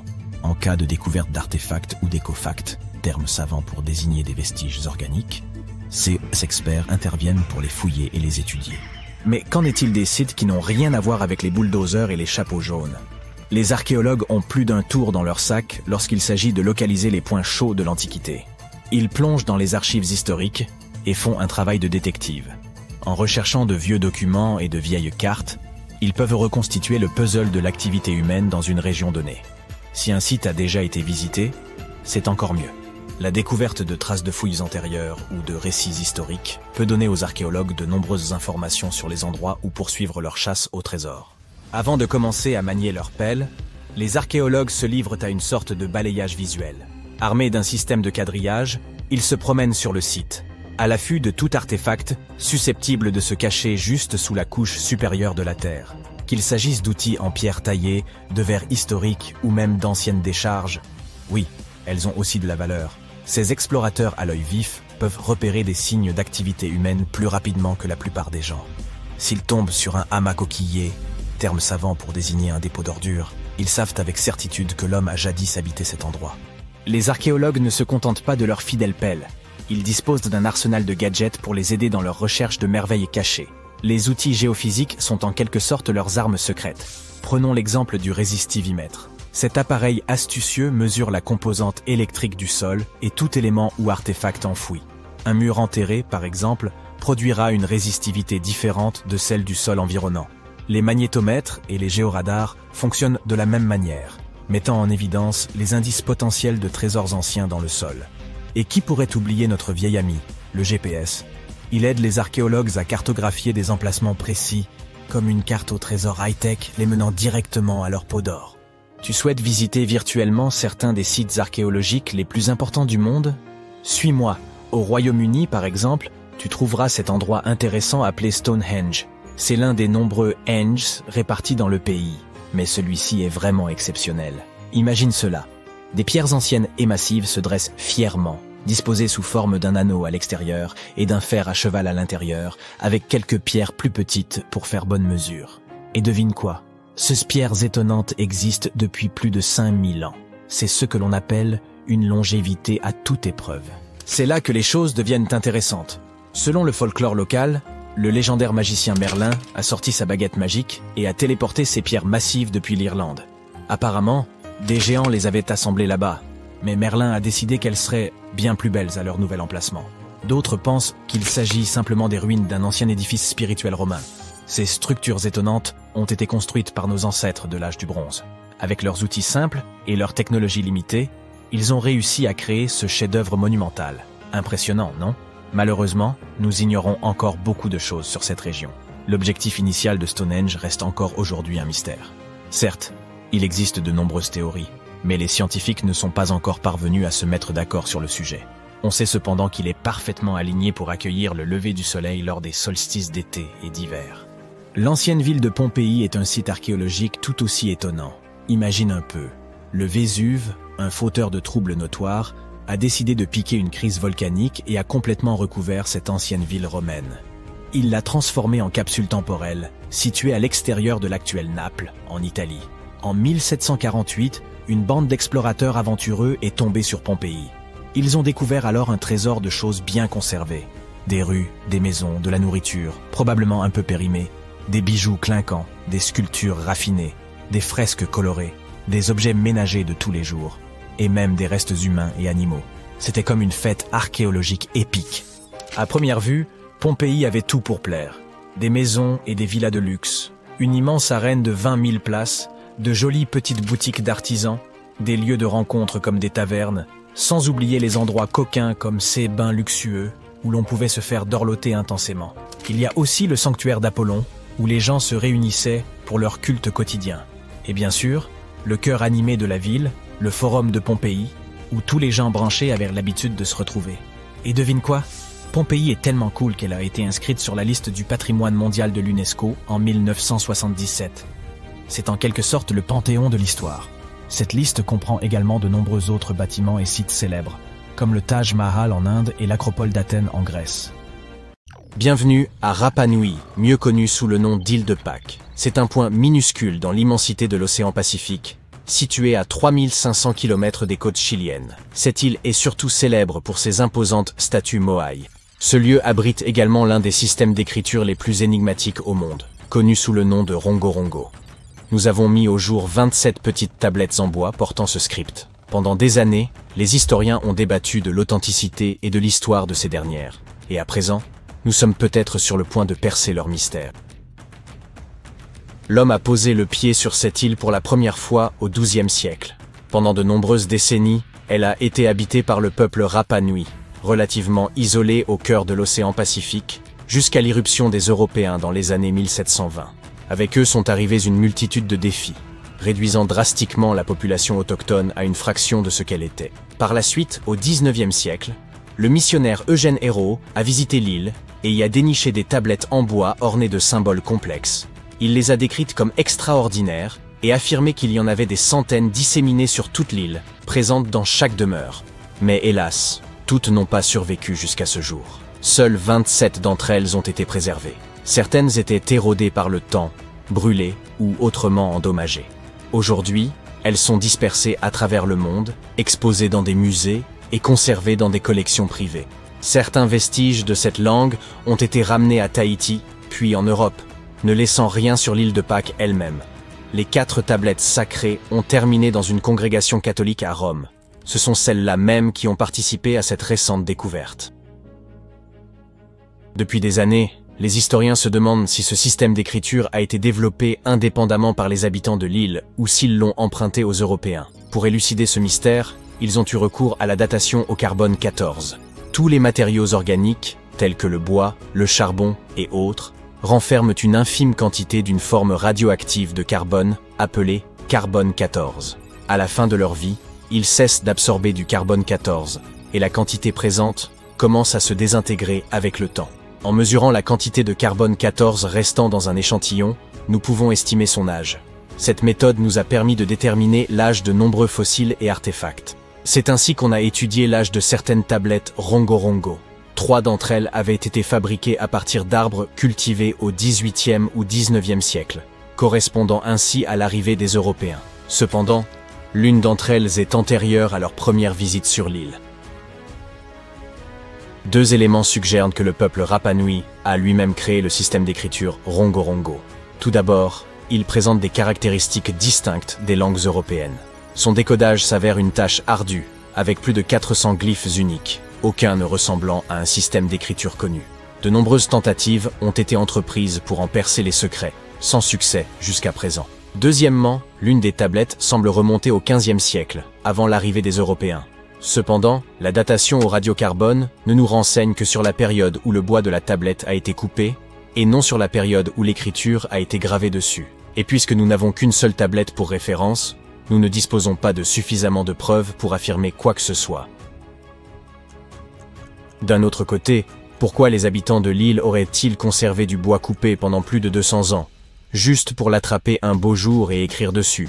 Les anthropologues et les historiens suggèrent que la chose est plausible. La rareté des ressources aurait pu pousser les insulaires à recycler du bois flottant ancien, qui pourrait dater de plusieurs siècles avant l'apparition de l'écriture elle-même. Ce phénomène est connu en archéologie sous le nom de problème du vieux bois. De plus, la tablette semble très bien conservée. Elle a été entretenue pour la protéger des insectes qui endommagent le bois et de l'humidité. C'est pourquoi elle a survécu au fil des siècles. Quoi qu'il soit écrit dessus, il est probable que cela ait revêtu une grande importance pour le peuple Rapa Nui. Tout cela n'est que pure conjecture, mais les scientifiques demeurent prudemment optimistes. Ils envisagent la possibilité que le Rongorongo soit l'un des rares exemples d'invention indépendante de l'écriture, à l'instar de celle des Sumériens ou des Égyptiens. Mais nous avons besoin de plus de preuves. En langue Rapa Nui, Rogorogo se traduit par réciter ou déclamer. Tout le monde ne pouvait pas écrire, seules quelques personnes triaient sur le volet. Il est probable que seule l'élite de l'île de Pâques, principalement des hommes, ait possédé la connaissance de cette langue écrite. Après la colonisation, aucun d'eux n'a subsisté, et nous sommes maintenant confrontés à la tâche de déchiffrer ces inscriptions. Tout d'abord, les chercheurs ne parviennent pas à s'accorder sur la nature de ce système scriptural. Nous ne pouvons même pas confirmer s'il s'agit de leur langue d'origine. Et quand bien même, nous ignorons s'il s'agit d'une forme primitive d'écriture ou d'un système entièrement développé. Dans les années 90, un linguiste du nom de Stephen Roger Fisher pensait avoir décrypté la structure du Rongorongo. Selon lui, ces tablettes traitaient de cosmogonie. Les cosmogonies sont récits qui exposent la genèse de l'univers ainsi que l'émergence des phénomènes naturels. Ils sont souvent enracinés dans les traditions et les cultures anciennes, telles que celles présentes en Polynésie orientale. Les tablettes pourraient potentiellement aborder des sujets tels que les origines du monde, la source de toute existence, et la formation des divers éléments de la nature, tels que les étoiles ou les montagnes. Cela expliquerait également pourquoi seule une élite instruite pouvait écrire. Fisher avançait que le Rongorongo était une combinaison de systèmes logographiques et sémasiographiques, ce qui implique que certains symboles représentaient des mots parlés, tandis que d'autres dénotaient des idées ou des concepts. Toutefois, les déchiffrer serait extrêmement complexe et nécessiterait une compréhension approfondie du contexte, car ces symboles agissent davantage comme des indices que comme des expressions complètes. Cependant, d'autres linguistes ont contesté ces propositions, arguant qu'il existait des lacunes dans la manière dont il avait formulé sa théorie. Hélas, Fisher n'a pas été en mesure de corroborer son hypothèse. Il est possible que ces inscriptions ne soient que des dessins. Lorsque nous examinons les tablettes, certaines figures semblent familières, des êtres humains, des animaux, des plantes et des formes géométriques. On reconnaît des oiseaux, l'un d'eux ressemblant à une frégate, une espèce associée au dieu Mekmek par les habitants de Rapa Nui. Il y a aussi des poissons, des mille pattes, ou du moins ces glyphes leur ressemblent. Se pourrait-il que ces inscriptions ne soient que de l'art ou une forme de décoration? Peut-être, mais il y a quelques problèmes. Les glyphes exhibent un niveau élevé de complexité et de structure. De plus, ils conservent un style cohérent. Par exemple, plusieurs symboles dépeignent ce qui semble être un humain avec une main levée, la seule variation étant les différentes têtes représentées. Comme si ce n'était pas assez compliqué, ce style d'écriture singulier utilise également un système appelé boustrophédon inversé. Cela signifie que chaque ligne alternée est inversée, créant un motif à nul autre pareil. Nous ignorons pourquoi ils opteraient pour cette pratique consistant à retourner la tablette après chaque ligne. Tout cela suggère qu'ils avaient mis en place un système et une organisation derrière ces symboles. De plus, il semble qu'ils utilisaient ces tablettes quotidiennement à des fins pratiques. Mais il y a de l'espoir pour l'avenir. Les progrès technologiques récents, tels que l'IA et d'autres programmes informatiques, pourraient assister notre compréhension des langues anciennes. Nous avons déjà entrepris le développement d'algorithmes qui pourraient nous aider à percer d'autres mystères, comme celui du manuscrit de Voynich. Des universitaires ont même organisé le Vesuvius Challenge, un concours d'apprentissage automatique qui, en 2023, a résolu l'énigme des anciens rouleaux d'Herculanum. Ces rouleaux avaient été ensevelis sous la boue volcanique après l'éruption du mont Vésuve en 79 après JC. En raison de leur extrême fragilité, le déchiffrement de ces rouleaux aurait été une tâche ardue. Mais grâce à la numérisation et à l'apprentissage automatique, cette entreprise est devenue beaucoup plus accessible. Ces rouleaux possèdent une riche histoire. Ils appartenaient probablement à la bibliothèque personnelle d'un philosophe épicurien nommé Philodème. Ils renferment des informations d'une grande valeur sur la philosophie grecque et la littérature latine. Si nous en déchiffrons davantage, nous en apprendrons davantage sur l'histoire foisonnante de l'Empire romain.